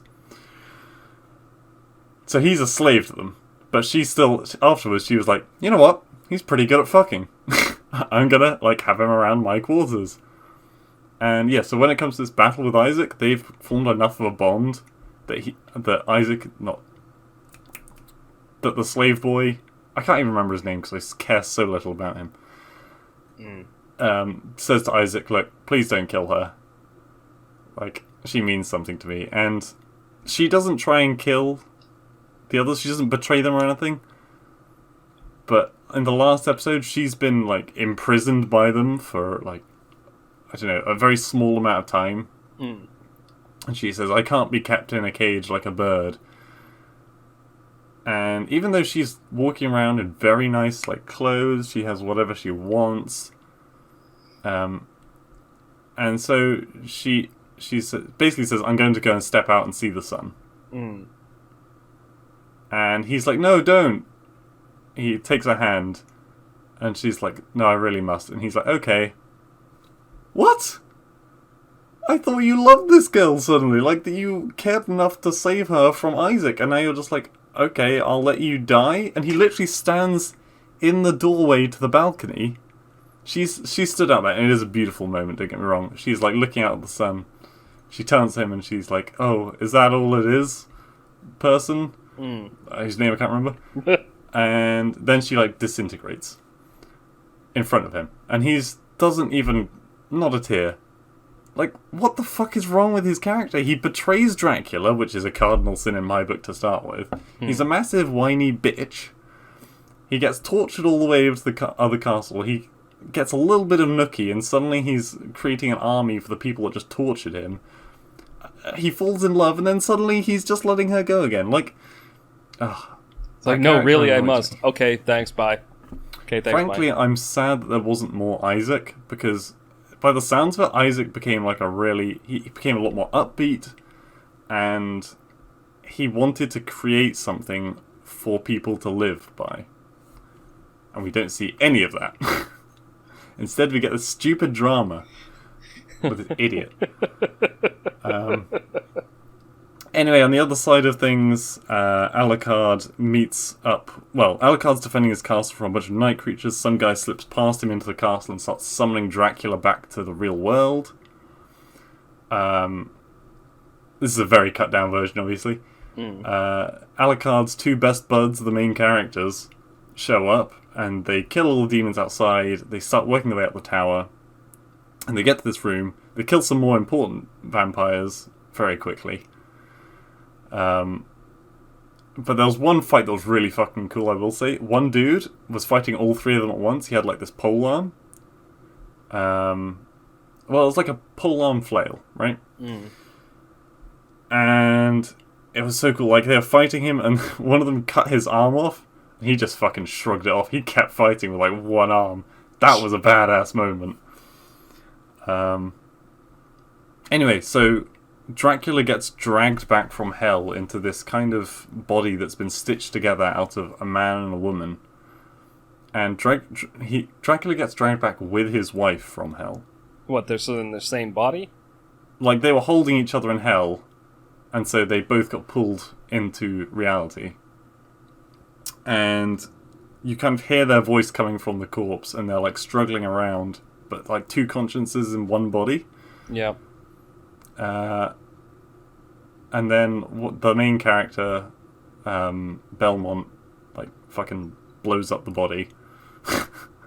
And then Death appears. Death, who was disguised as a vampire. And this is the thing that really grinded my gears about this fight. Death, in dialogue, in the things that he says, has no control over hell, right? Which, okay, fair enough. He can't bring people back to life. It's a bit weird, considering he's death and all, that he doesn't have control over the immortal realms. But whatever. And also, he doesn't have the ability to send people, like, to kill people. Like, you're death, and you can't kill people? What? Although... Go on. No, this... Finish the synopsis, because I actually have something that'll relate this to. Something Alicia said afterwards, which might have actually made sense, was that it was just a spirit, and that spirit called itself Death, which might be the case, in which case it might make more sense, but then it still wouldn't make sense why he wanted everyone to die. Just bitter. It's weird, and so, like, Belmont seemingly sacrifices his life to kill Death, bunny ears. And like everyone's happy again, except Belmont's dead, so his waifu's like really sad. But then Belmont just reappears on a horse, and he's alive, and he's fine. And it's I'm on a horse. Exactly, yeah. There's a really touching moment between Alucard, who's always like a bit of a grumpy cunt, and he's found like essentially a human wife who's completes him, and it's a beautiful moment anyway. And the mage lady, who was Belmont's wife, comes out of the castle after 2 weeks, and she's depressed as fuck. And they're like, "You should stay with us and help rebuild the community that they're building there." And and then he just suddenly appears on a horse, and it's like, oh, that was a really touching moment, and it was ruined. Yeah. So it was a happily ever after, and I checked afterwards. Unlikely that there's ever going to be another Castlevania part to it. So that seems to be the end. There's a lot there. It sounds like, so. From what you've said about this series, it sounds like they have a lot of good ideas, but have a tendency to execute them poorly, or at least to complete arcs poorly. They do really epic things. What they are absolutely awful at is endings. Like, the very ending of every series is awful. Just before it, like, mid-end of the series, it's epic. And then the very last part of the series is shit. Like, it just leaves a sour taste in your mouth, because it was a really good series and I enjoyed it a lot. The fight scenes were amazing. The characters were mostly really good. I'm talking about you, Slave Boy, you bitch. And and then they just fucking dump a turd on your doorstep at the last moment and say that the series is over. So this ties neatly into our series that have a shit ending discussion from the other day. Yes, this is going in that category. Yeah, it's another Death Note. So the reason I was thinking of a couple things that points you brought up there, like the thing with death not being able to be brought back, and being like this god-like character shows up. There's the thing I was going to talk about that I forgot and then remembered again, and we've only got a couple minutes left, so I'm just gonna I'll put this out rapid. Well, I haven't finished it yet, but I do intend to. They put out another season of Lucifer. That's what I thought you were going to talk about, but I realized you haven't seen it yet. You just are going to see it. I saw half of the first episode, and when I saw that there were new episodes out for it, I was baffled. Because first of all, in Season 5, they introduced God as a character. And once you put God in a series, you've kind of, you're running out of ideas in the supernatural sense. That's when you said that they introduced death. Same with death, yeah. It's like, you're literally introducing a character that can do Deus Ex Machinas at will. That's not going to be something that ends too well. But Season 5's, and spoiler alert, culminates with, God retiring and turning over his throne to, whoever of the angels will be able to be the most worthy and claim it. And, surprise, surprise, it ends up being the titular character of the series, Lucifer. There's this big epic battle between angels and demons in a football field for whatever reason, because it's set in California. Wait, an American football field? American football field, yes. Yeah. Sorry, hand egg field. So they, and then I thought that was going to be the end of the series, because I'm like, that's actually a pretty good ending. It's like, they introduce God, but God decides he's sat on the throne for too long. He's going to pass it on to one of his children, the angels, and they have a big epic showdown to see who it's going to be. Ends up being this guy. Boom, series over. It would have been a good way to close things out, but for some reason there's a season 6, and I watched the first half an episode, and so far it's they're going back to some of the similar story beats, but the intro is Lucifer's putting off his coronation to the throne, right? And right. Was he got butterflies or something? I guess he doesn't want to give up his life down on Earth and stuff like that. Right. I mean, did he have to accept the job? Well, does he even want the job? The alternative would be to let one of his twin brother in the series get it, and it's established that he is a bit of a douche throughout the series, which I don't know. I thought that they were starting to run out of ideas in Season 5, but I thought they tied it up nicely.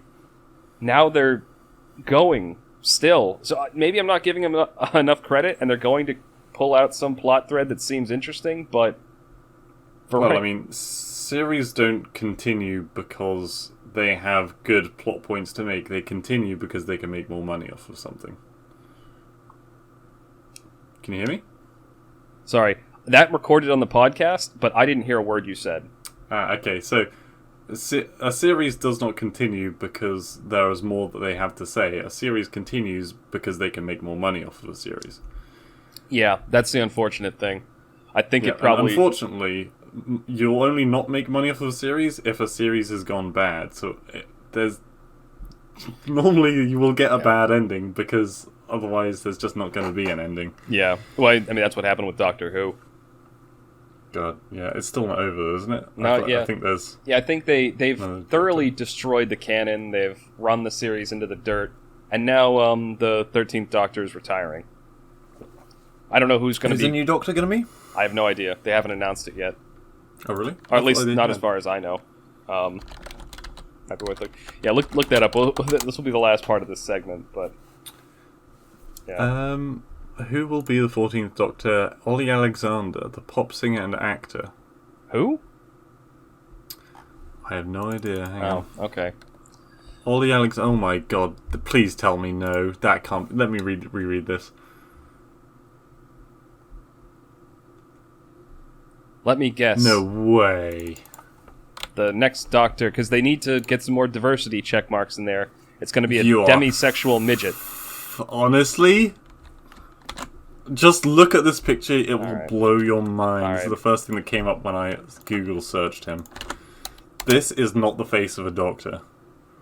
Oh my god. What? Can you imagine?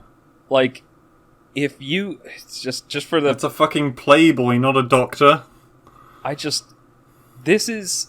This person looks like a cross between a goth, a Korean pop star, and... No, that's a perfect... That is Yeah. perfect. Yeah, just I'll leave it there. A cross between a goth and a Korean pop star. And not in a good He's way. so young. Like, everyone thought Matt Smith was young. But this is like... He's a teenager. Yeah. He's still a fetus. And he looks very... I think... sorry, we've gone over, but I need to Yeah. keep going with this, because... We do. So, Matt Smith, I think, was not a... I didn't realize I was opening up such a can of worms. I think Matt Smith, he was the youngest Doctor before, and I think that was a good choice, because the David Tennant arc had gone down to this very dark place, and the Matt Smith arc was the Doctor kind of reinvigorating himself and, rediscovering that exuberance that he had lost because of, how jaded he'd become as in the Tennant arcs.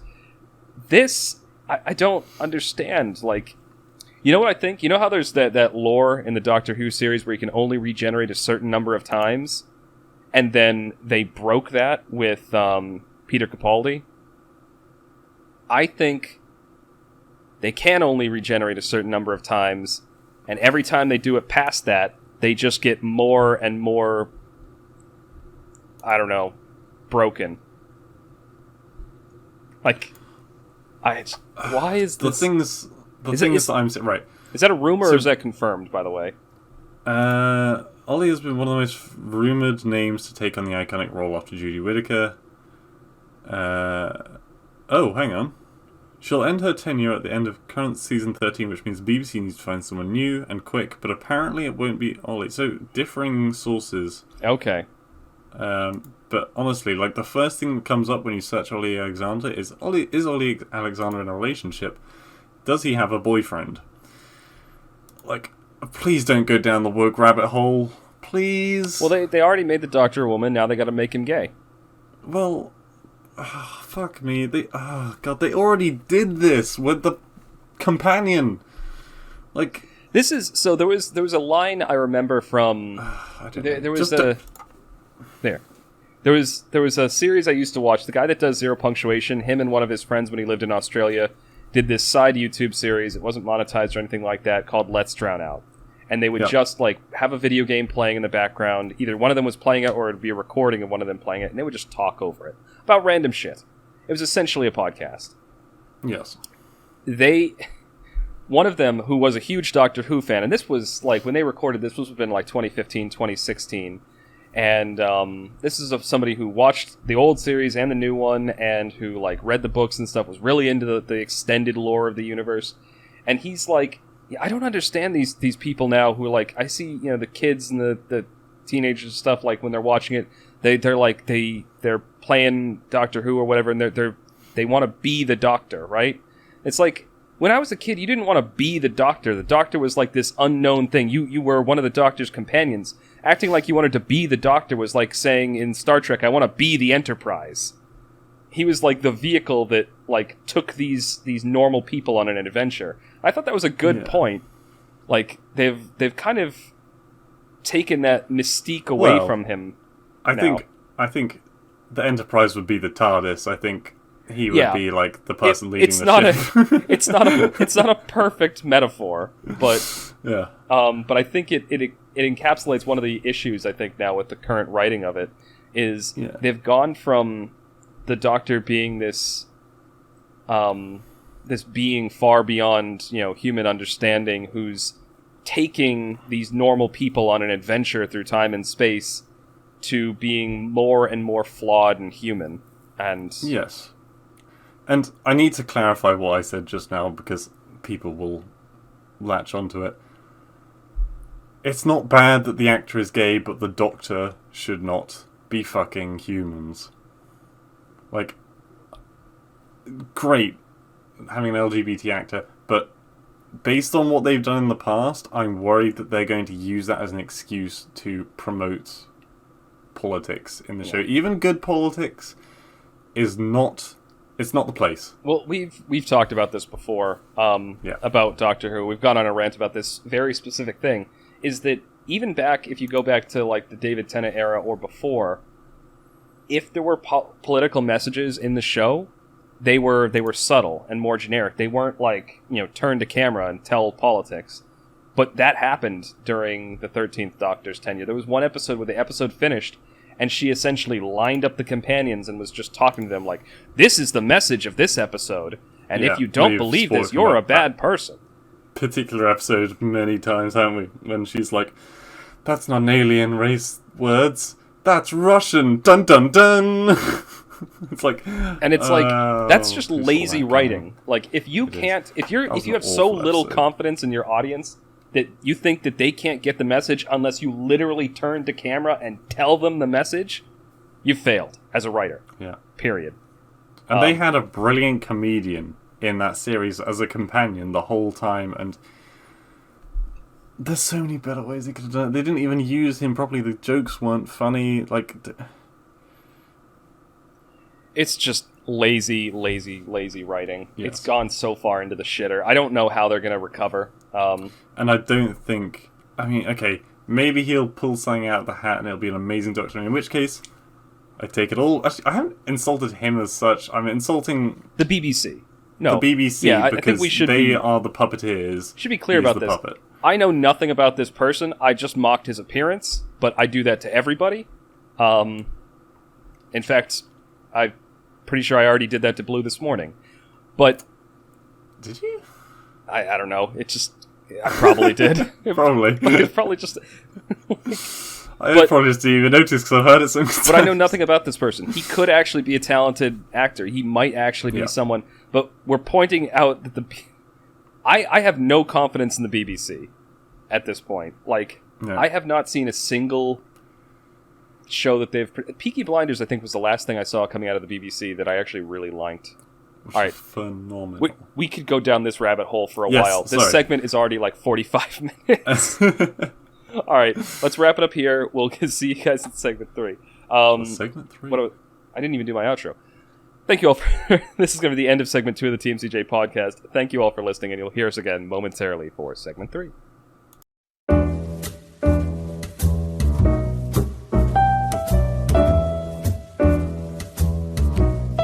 Welcome back to the TMCJ podcast. We're on segment 3, our wild card segment, and this really is a wild card this week. We had planned to do one of our other, like, little more fun...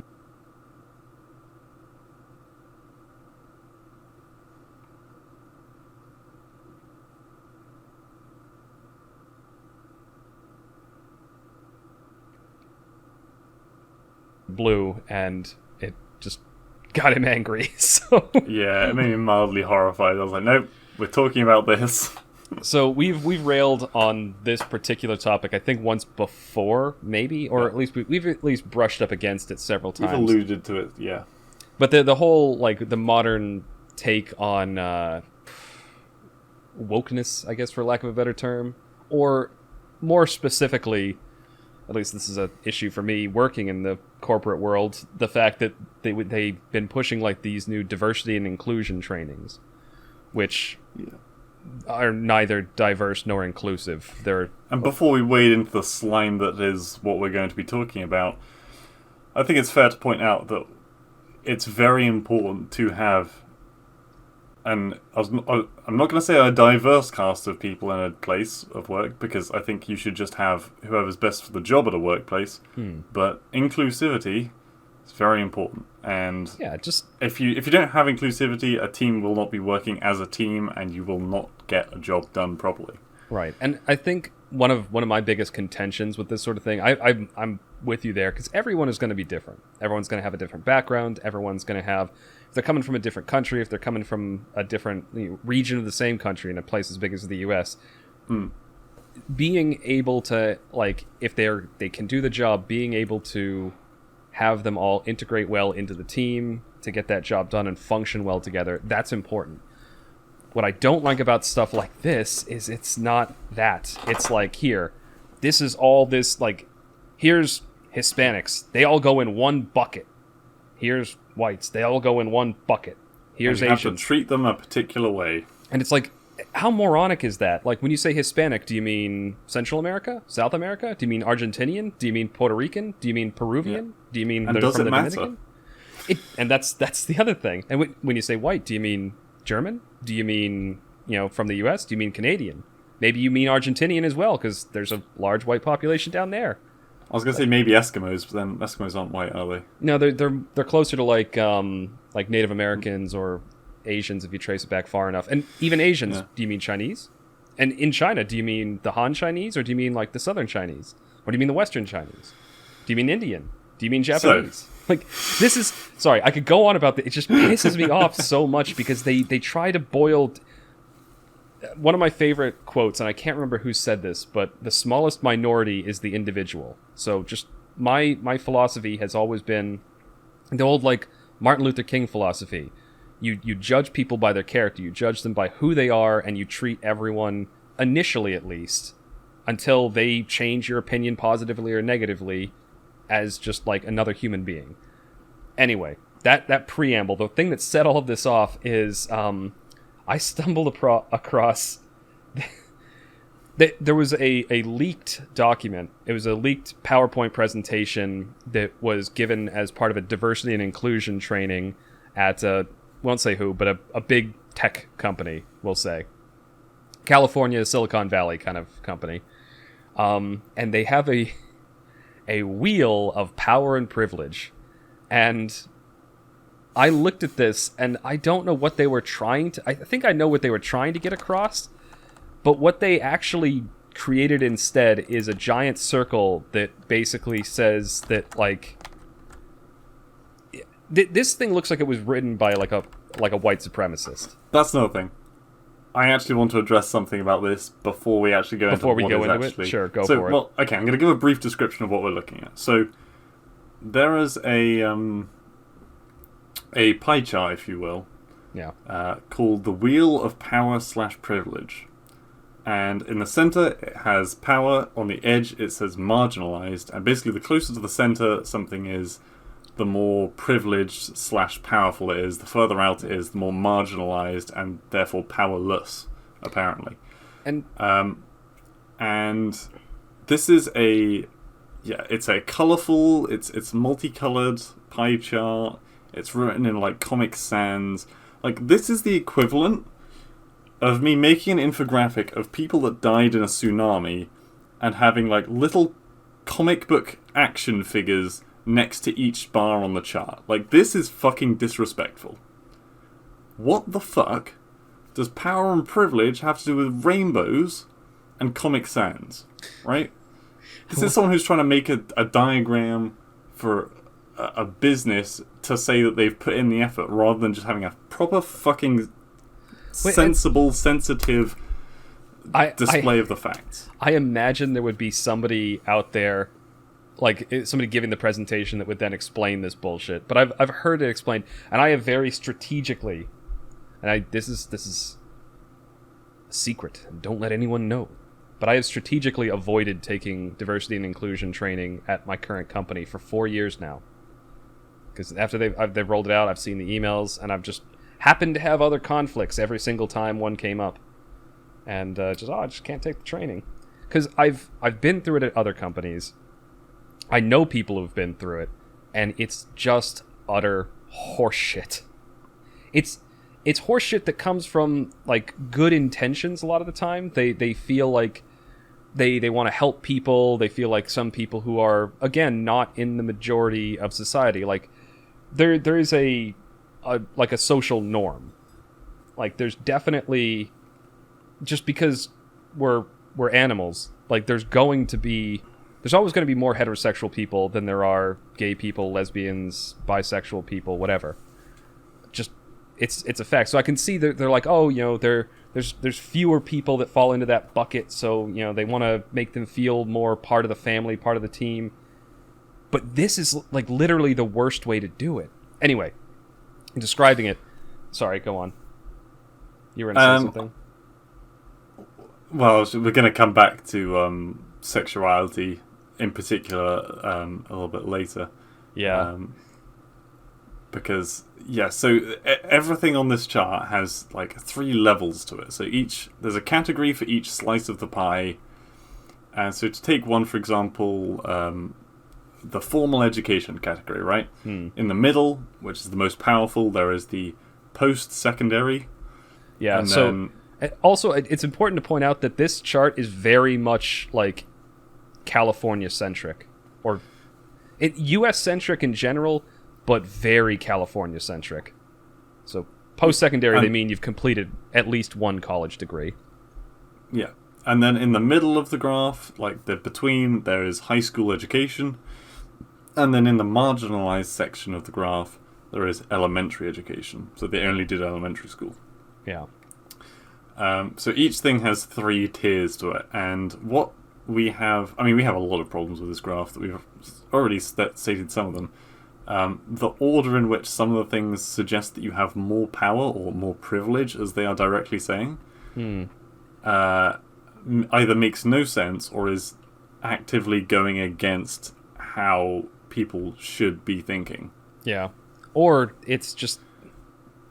I mean, there's so much like flawed to live a logic healthy in this. lifestyle. Yeah.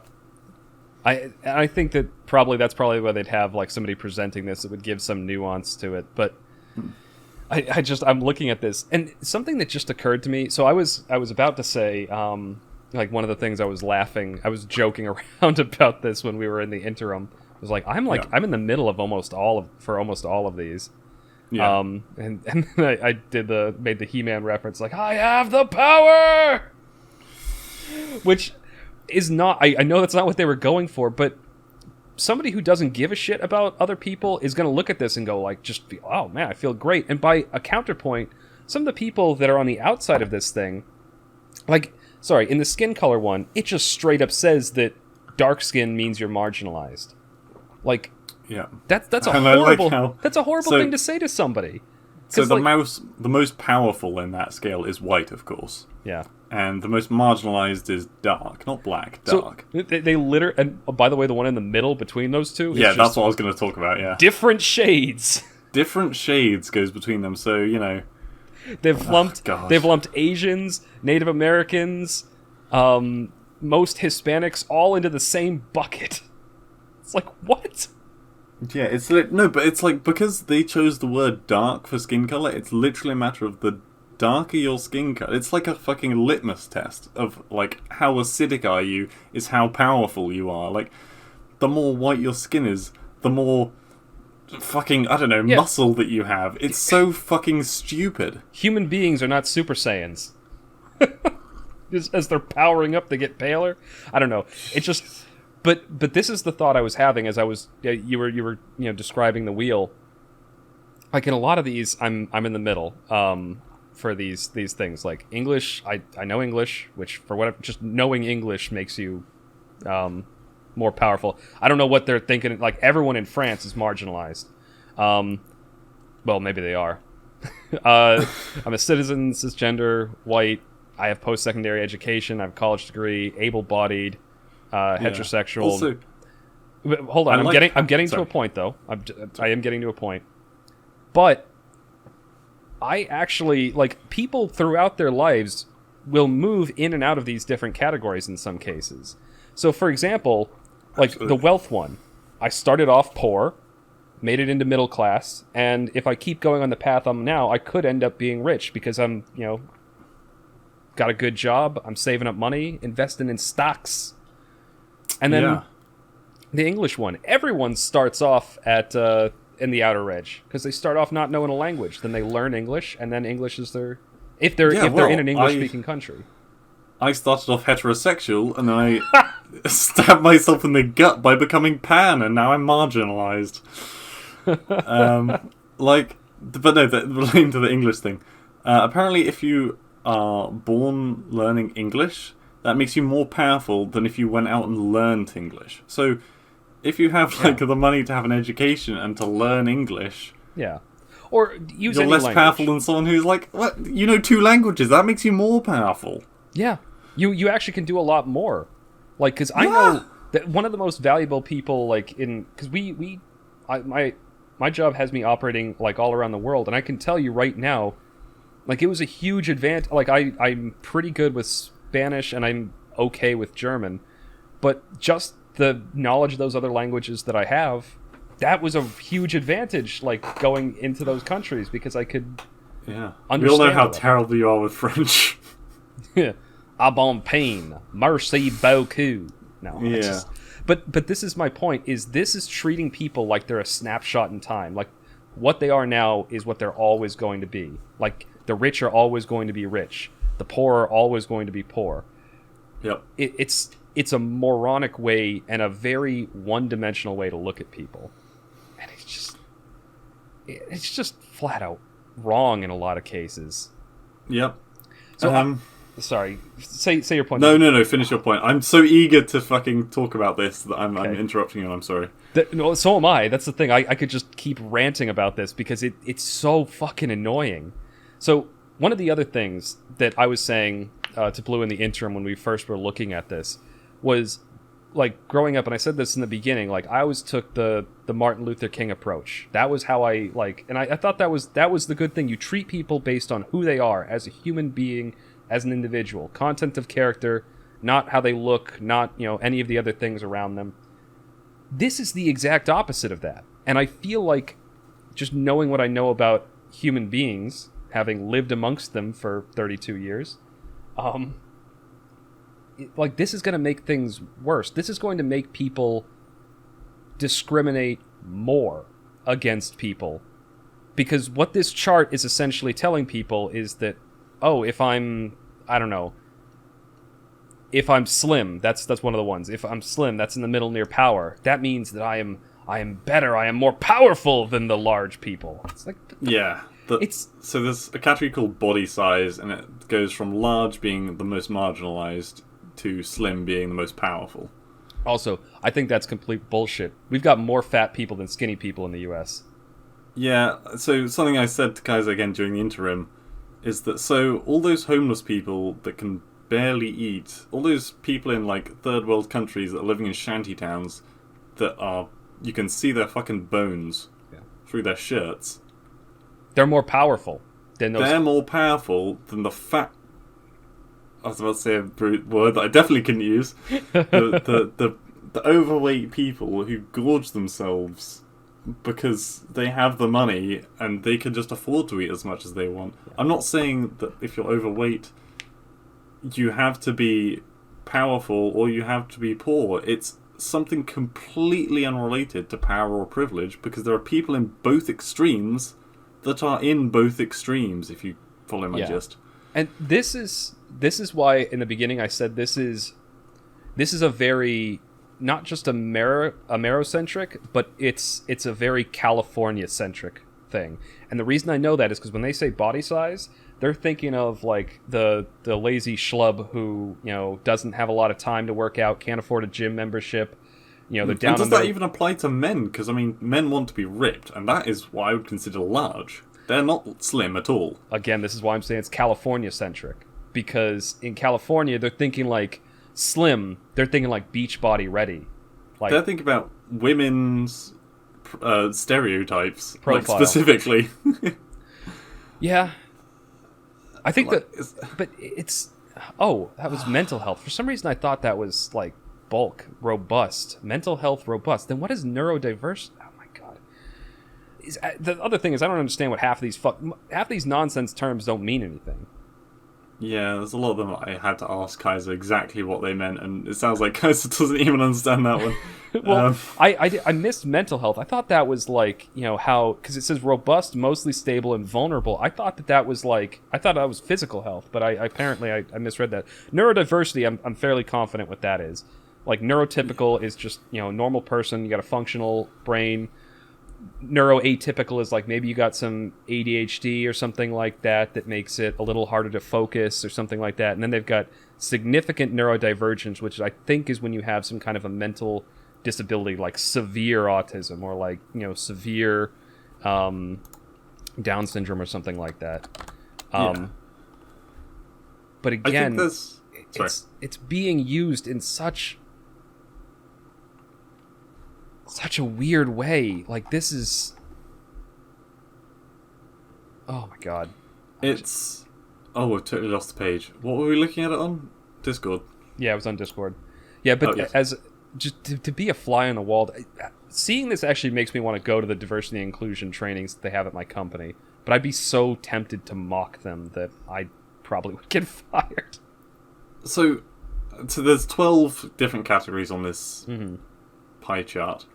I would agree with about 2 of them. And that is that if you are rich, then yes, you have more power. That goes without saying. Yep. Likewise, if you have had a really good education, you'll have more power. I still don't think it goes under privilege, because like in this country, if you're in grammar school, you don't pay for grammar school. Yeah, and in... Like university, yeah. Well, it's the same thing in the U.S. Like post-secondary, you have to pay for, but there are state-run colleges that are cheap as hell. And even then, you get businesses that pay for your education. Oh yeah, my company will do it. I got a guy working for me right now that's going for his MBA, Master's Business something. I don't remember what MBA stands for. MBA, M. Yeah. But no, I'd actually go with wealth and housing with the 2 I completely agree with. Formal education, I mostly agree. But I agree up to high school.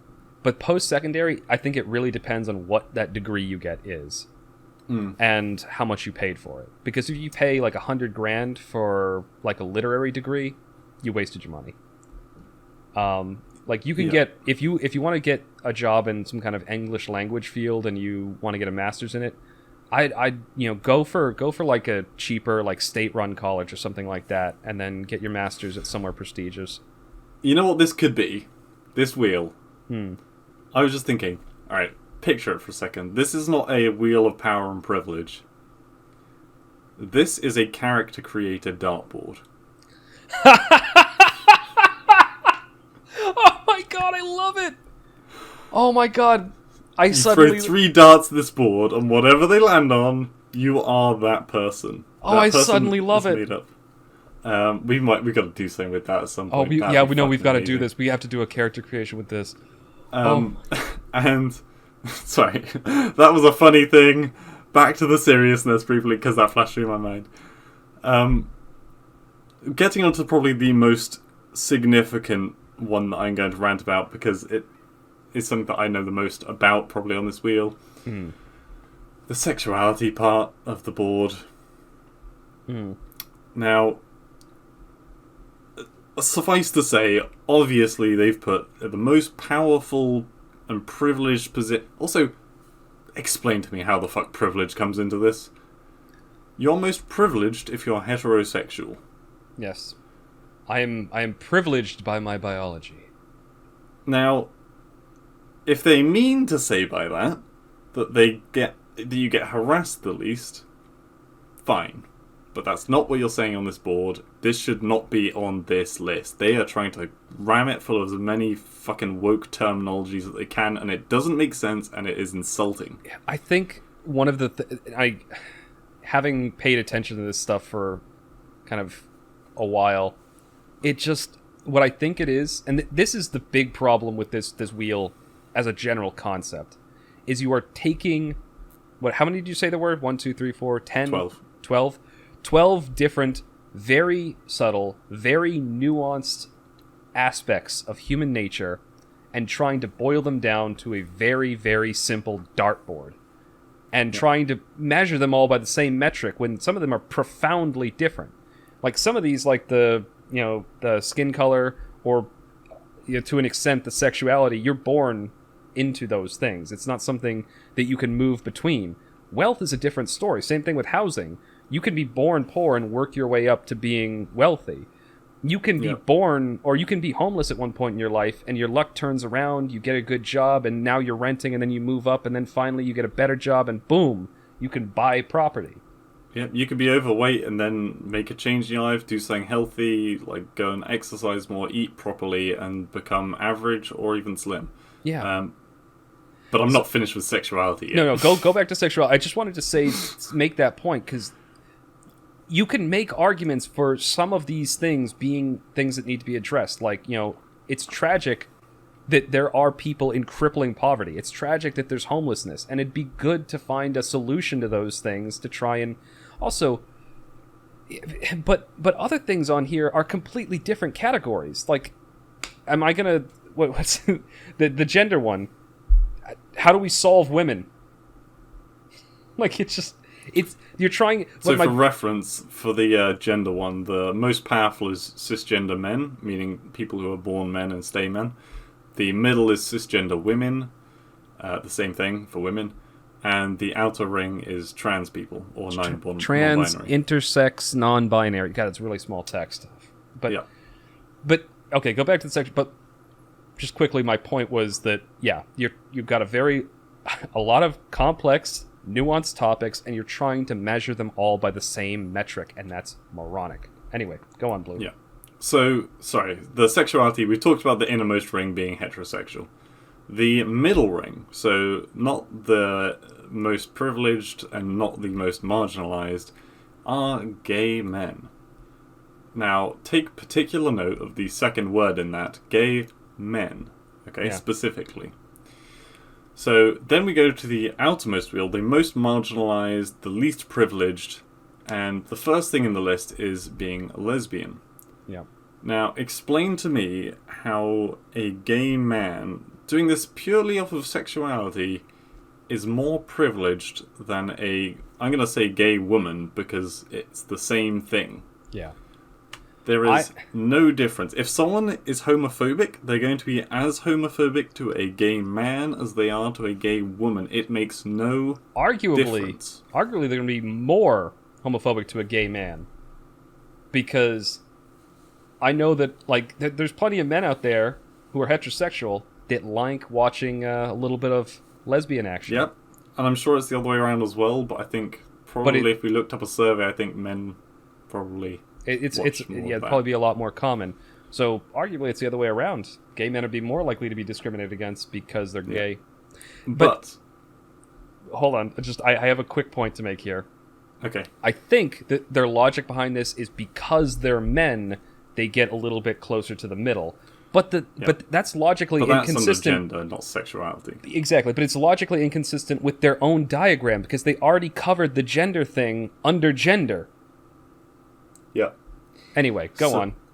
So, by that logic, they should say, body size, average man is one place, average woman is another. Anyway, sorry, sexuality. Back to the third segment, the least privileged. So it's lesbian, and then it's bi people. So if you're a straight man, just to clarify, if you're a straight man, you are the most powerful.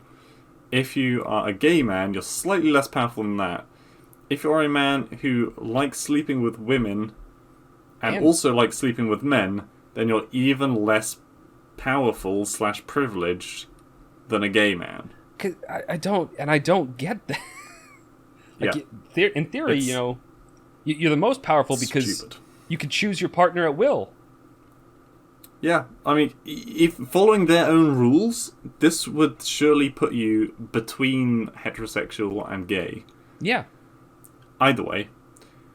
I don't think this was made by somebody who understands, math or, just human nature. Then we have Pan, which is, of course, my team. Who are also in the marginalized section. So, maybe a little bit more personal than I should, but frankly, I feel the need to talk about this. I was not always pansexual. For the most of my life, even, I was a heterosexual man. It was only at a certain point that I became pan. So does this mean that day that I decided that I was who I was, that I marginalized myself by saying I want to like more than just women. I don't know. This Like, is something that has I always... lost power by working out who I was. Go on. Yeah, being true to yourself made you less powerful Mm. and less privileged. When you were repressed, you were more powerful. Or when you were... But I don't even like that terminology. I'm using the terminology that goes along with something like this, and I shouldn't be. Because this is something that I hear a lot, that when you... It goes back to what I said earlier. This is treating people like they are a fixed point, and they will always be in that fixed point for their entire lives. They don't change. They're not dynamic beings. But that's completely untrue. Like, asexual is one of the things in the marginalized group, which, as I understand it, is just like, you're not really a sexual person. You're not really attracted to men or women. You're just kind of, just yourself. Yeah. Well, not even that. You're not even attracted to yourself. You're just... You can if you're asexual, you can still love someone. That's why there is a actual difference between asexual and aromantic. But you never hear about aromantic. Asexual. So, asexual is actually at the end of this list of marginalized people. Yeah. And I'm wondering if they did that on purpose, saying that they are the least of the least. I don't think there was any order to this. Maybe not. But like, okay, so if you're asexual, meaning you don't want to sleep with either gender, does that mean that like, take Friars for example? I've been watching Friar Review on YouTube. All right, I'm not particularly religious, but it's good content. They abstain from marriage or sleeping with people. Yeah. Because it is part of their religion. And does that mean they are marginalized because they don't sleep with people? That seems ridiculous. That's like telling someone off for not having sex, which is the most retarded thing. I apologize for my use of word there. It's insane. No, I think what you mean is neuroatypical. Yes, I'm sure I do. I was looking at some of the other ones there, and the one right above sexuality, ability, meaning like able-bodied versus having some kind of disability. Yeah. I think that one is probably the most fucking self-evident thing on this entire list. It's like, yes, I am more powerful with a complete body than if I get into a car accident and lose an arm. Yeah, it's on par with the wealth thing. But it's just, I don't know. This wheel runs the spectrum between like the patently fucking obvious and the absolutely ridiculously insane. Yeah, and nothing in between. And this is being given at like a corporate level. Like, at a glance, if you didn't read anything, it looks like something that should be shown to like kindergartners or maybe first graders. But then this is what I meant at the beginning by how insensitively displayed it is. It's just the fucking Comic Sans and everything. But then when you actually read into it, it's just like, this is a horrible thing to be teaching people.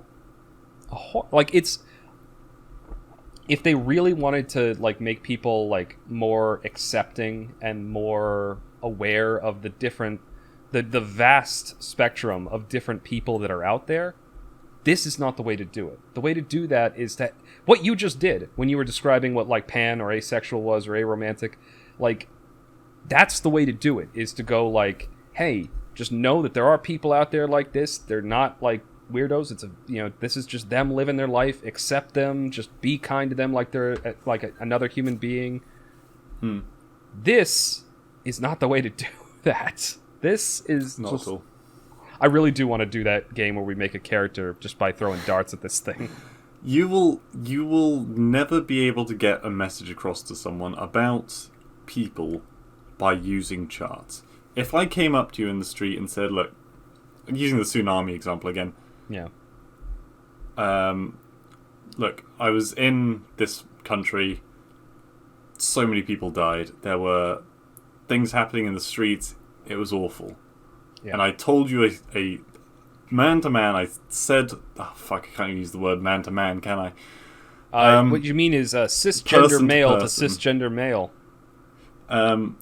Then you will listen to it, and it will have an effect on you. If I came to you with a graph, look at this graph, sorry, Referencing an old meme. and showed this is how many people died, and this is something else, a statistic that happened. It's a lot more sterile. This is a business's approach to explaining how society works, but you cannot do that. If you want people to actually understand how it works, you need to sit down with them. You need to have a professional come in and say, right, we need to talk about this. Fucking forget the fancy PowerPoint shit. Let's talk about our experiences. Let's talk about real life stories and how we can improve ourselves to be just more aware. Not even more like, we shouldn't change the way that we do things. We should be more aware, and then naturally we will say, okay, we're not going to say this thing to this particular person because we know that it will hurt their feelings, or we got to be understanding of their financial situation so that we're not going to drag them into a situation where they're uncomfortable. Right, exactly. Like, oh god, okay, so sorry, that was a rant. but just I'm doing this again. I'm tying this back to the very first topic we talked about today, the whole ritual and, like, weddings and funerals and things like that.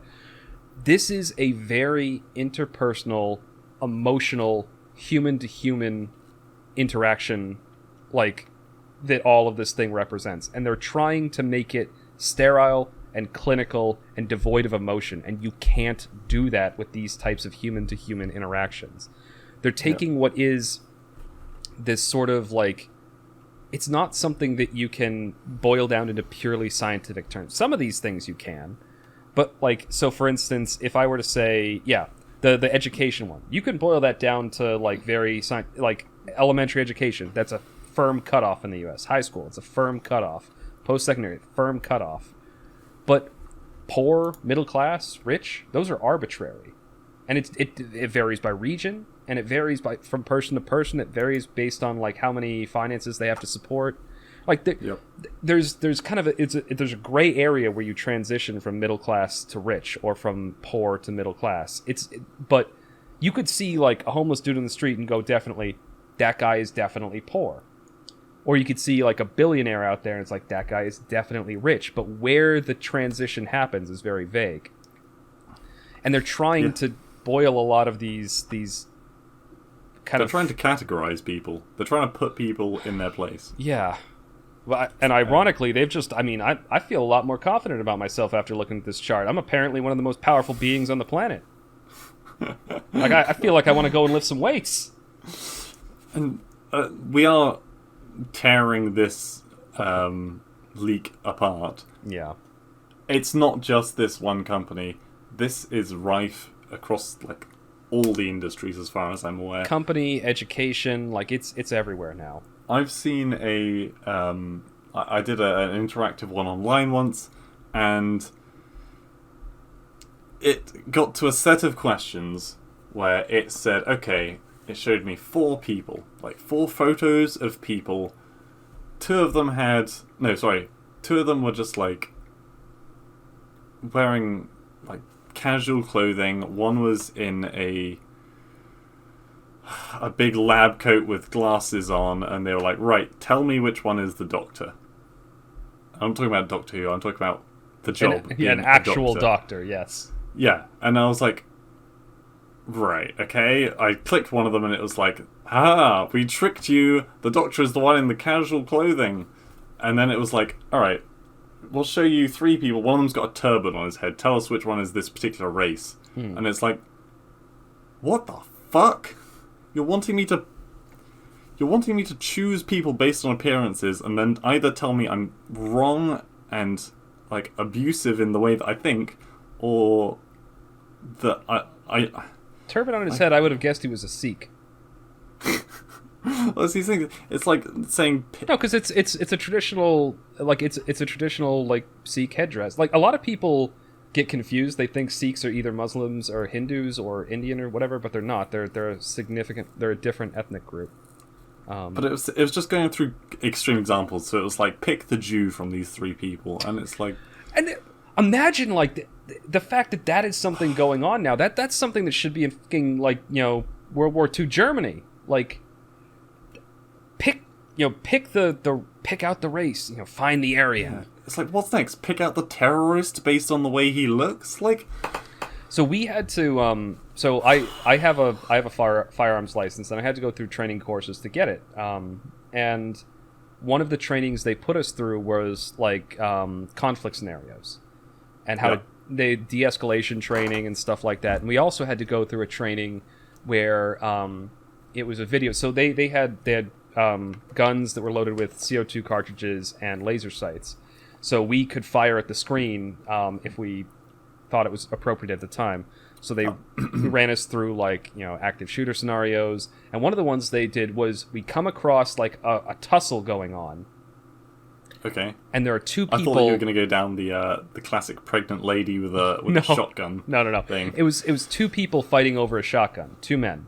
Okay. And we come around the corner and we're armed, and they're clearly fighting over a weapon.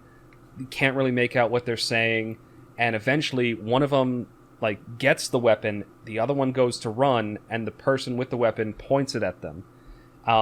Now, anytime during that scenario, you're allowed, the instructor encourages you to shoot.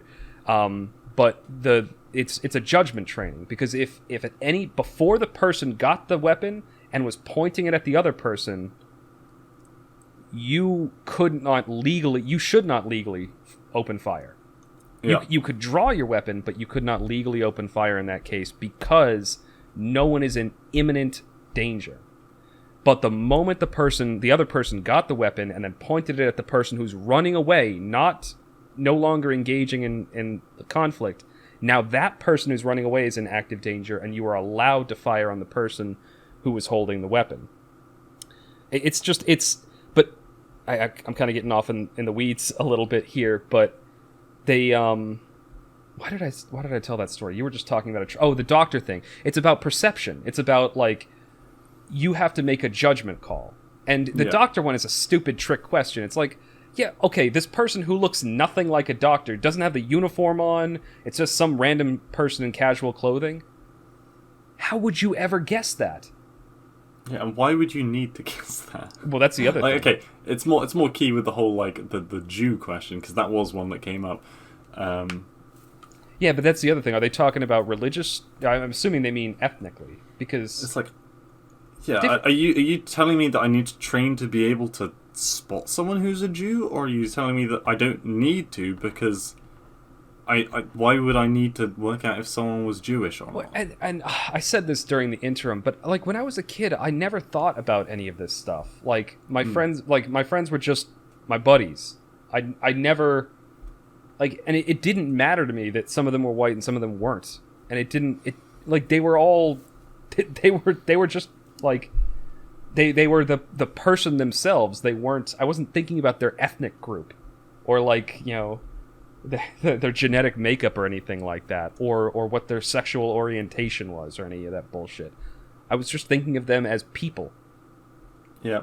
And now, like, it feels like they're forcing people to discriminate with stuff like this. It just... Yeah, it's like even someone who... Let's say someone is racist. If they're in one of these... doing one of these stupid courses, they know what the right answer is. Yeah. This isn't going to change anyone. No. Like, everyone knows about how society works. It's not some big secret that you need to, like, tell people that, oh, by the way, rich people have more power. Oh my god. It's almost like you can use... It's almost like you can use money to buy things, including lawyers. Making it people aware of it is pointless. People are... Okay... Making people aware that it's a problem is pointless, because everyone who is going to be marginalizing people is already aware that they're marginalizing people. Yes. If you want, you shouldn't be telling people, like, this is what to look out for. You should be telling people, no, this is how you should act in order to make the other person feel comfortable? Or if you don't like making a person feel comfortable, then why don't you like making them feel comfortable? Do you have some kind of something against them, something from, I don't know, your childhood, so that you associate this kind of person with a bad thing, and that's why you act badly towards that person? Blue, I think you're going about this all the wrong way. Like, clearly, we can solve murder by telling people not to murder. Yeah. And, we can stop theft by telling people not to steal, and just letting them know that there's somebody else owns that thing, and they'll be sad when it's gone. That's what this is. It's like, we're going to solve racism by telling people that there are other races out there. We're going to solve sexual discrimination by telling people that there are other sexes out there. And maybe it's just like the business's way. They're being like told by the government, okay, we have to have these inclusivity training days, so we'll make up this thing that basically doesn't help anyone at all. And then that'll be us saying that we've done our job and our workplace is stress-free. Yeah. If I'm being perfectly pragmatic and a bit cynical, I think that stuff like this is lawsuit protection. They're trying to, like, if there is discrimination in the workplace, they can go like, look, no, we paid this big company to give us training on it. We've done the training. But I'd argue that it more than it does nothing. I think this is actively harmful. Like, I think we are going to be dealing with the societal ramifications of stuff like this for quite a while into the future, because it's either going to go one or two ways. People are going to buy into this, and they're going to become hyper aware of all of these different things amongst people, and they're going to discriminate more, or there's going to be a massive blowback because people are so pissed off at this stuff that they're going to just for the memes, for lack of a better word, say some really fucked up shit. Yeah. And those people in those groups that maybe don't feel like they're quite in with the rest of society, they're going to feel worse because of that. It's just, I can't think of a single way that something like this would be a good thing. It really wouldn't. I mean, fuck, I'd be jumping for joy if this came up, because it would mean that I'd get an hour of paid work for sitting on my arse and learning nothing, I guess, but it's a waste of time. That's all it is. I'm sorry. Sorry. If I was an hourly employee, I'd love this, but I'm not. I'm salaried, so this is just a waste of my time, and I still have to get my work done. Anyway, finish your thought. It's like something that happened recently, and it's not fully similar, so I'm just drawing a similarity, where Asmongold was calling people out on Twitter for, I can't remember the exact words that they used. It was two words merged together, and it was basically people. He was having a go at people who were like, I'm gonna say about something on Twitter. We're gonna have a big get together, and we're just gonna say something. Slacktivism. Slacktivism. Yeah, I've heard that term. This is what that is. It's not making a difference at all. It's just saying, I support this. It's like, this concept, spreading awareness. Yeah, and he got a whole bunch of fucking hate for that, because he is all about. He supported the ideals of that group, and like not the group, of the idea that like making the world better. Yes, that's brilliant.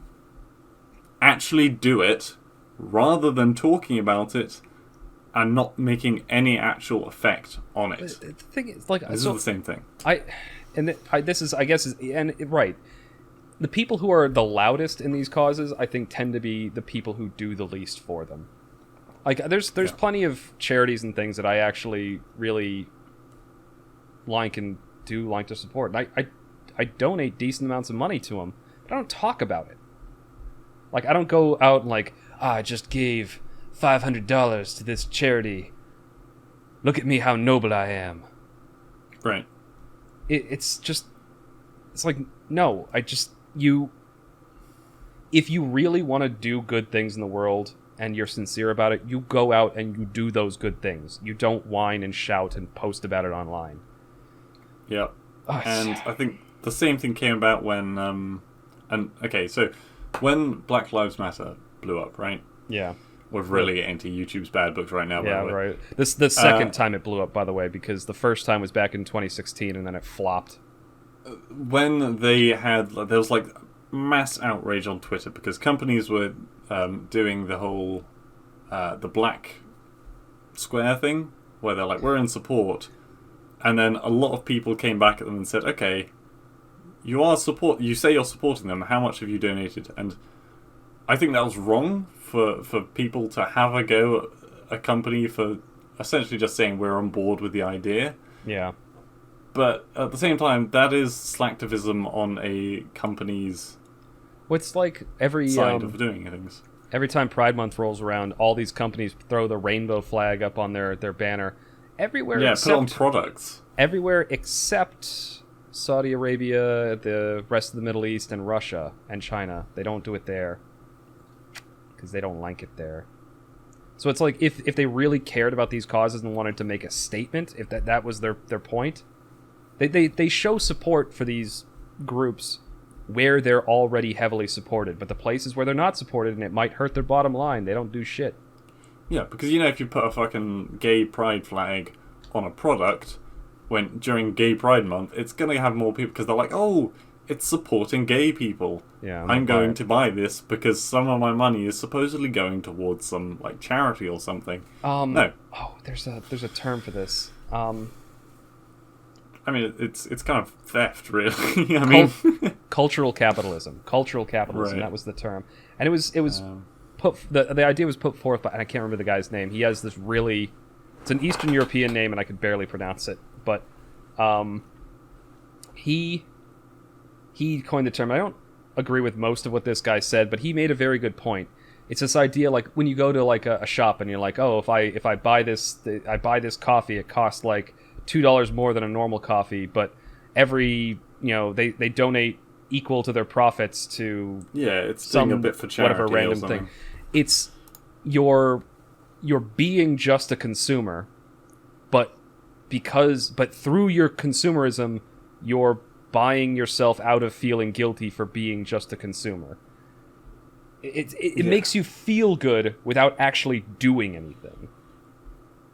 Yeah, like paying for a tree or something where the product you're buying costs more than the amount that you're going to help the trees, kind of thing. Yeah, it's just it's slacktivism, this sort of like feel good activism that takes like zero effort. It's just so insincere.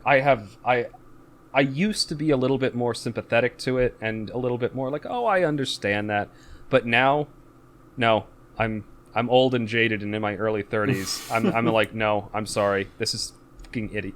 It's stupid. But yeah, this is kind of what I'm seeing this chart as. Yeah, it's a vacuous, vapid, corporate, just check the box. Now we can't be sued. Go out there, and it's. Oh God. I've said all I want to say on it. Anything more, I'm just going to be ranting and angrily making noises. I think we've come to a good conclusion as well with this. We've really gone off on it. This was probably more of a good segment 1 thing, but we got to it on segment 3, so that's fine. I mean, we weren't very enthusiastic about any of the other segment 3 options, and I think we were a lot more passionate about this than any of those. So hopefully you enjoyed our angry rant. Yeah, and hey, I'd really like to hear if anyone has any stories about their inclusivity and diversity training things or similar such scenarios, because there can be some funny fucking stories about this shit. Please find some way of messaging us, like comment on our YouTube video with your stories. Would love to talk about it. Yeah. All right. This is going to be the end of episode 59 of the TMCJ podcast. Thank you all for listening, and you will hear us again next week. Be inclusive!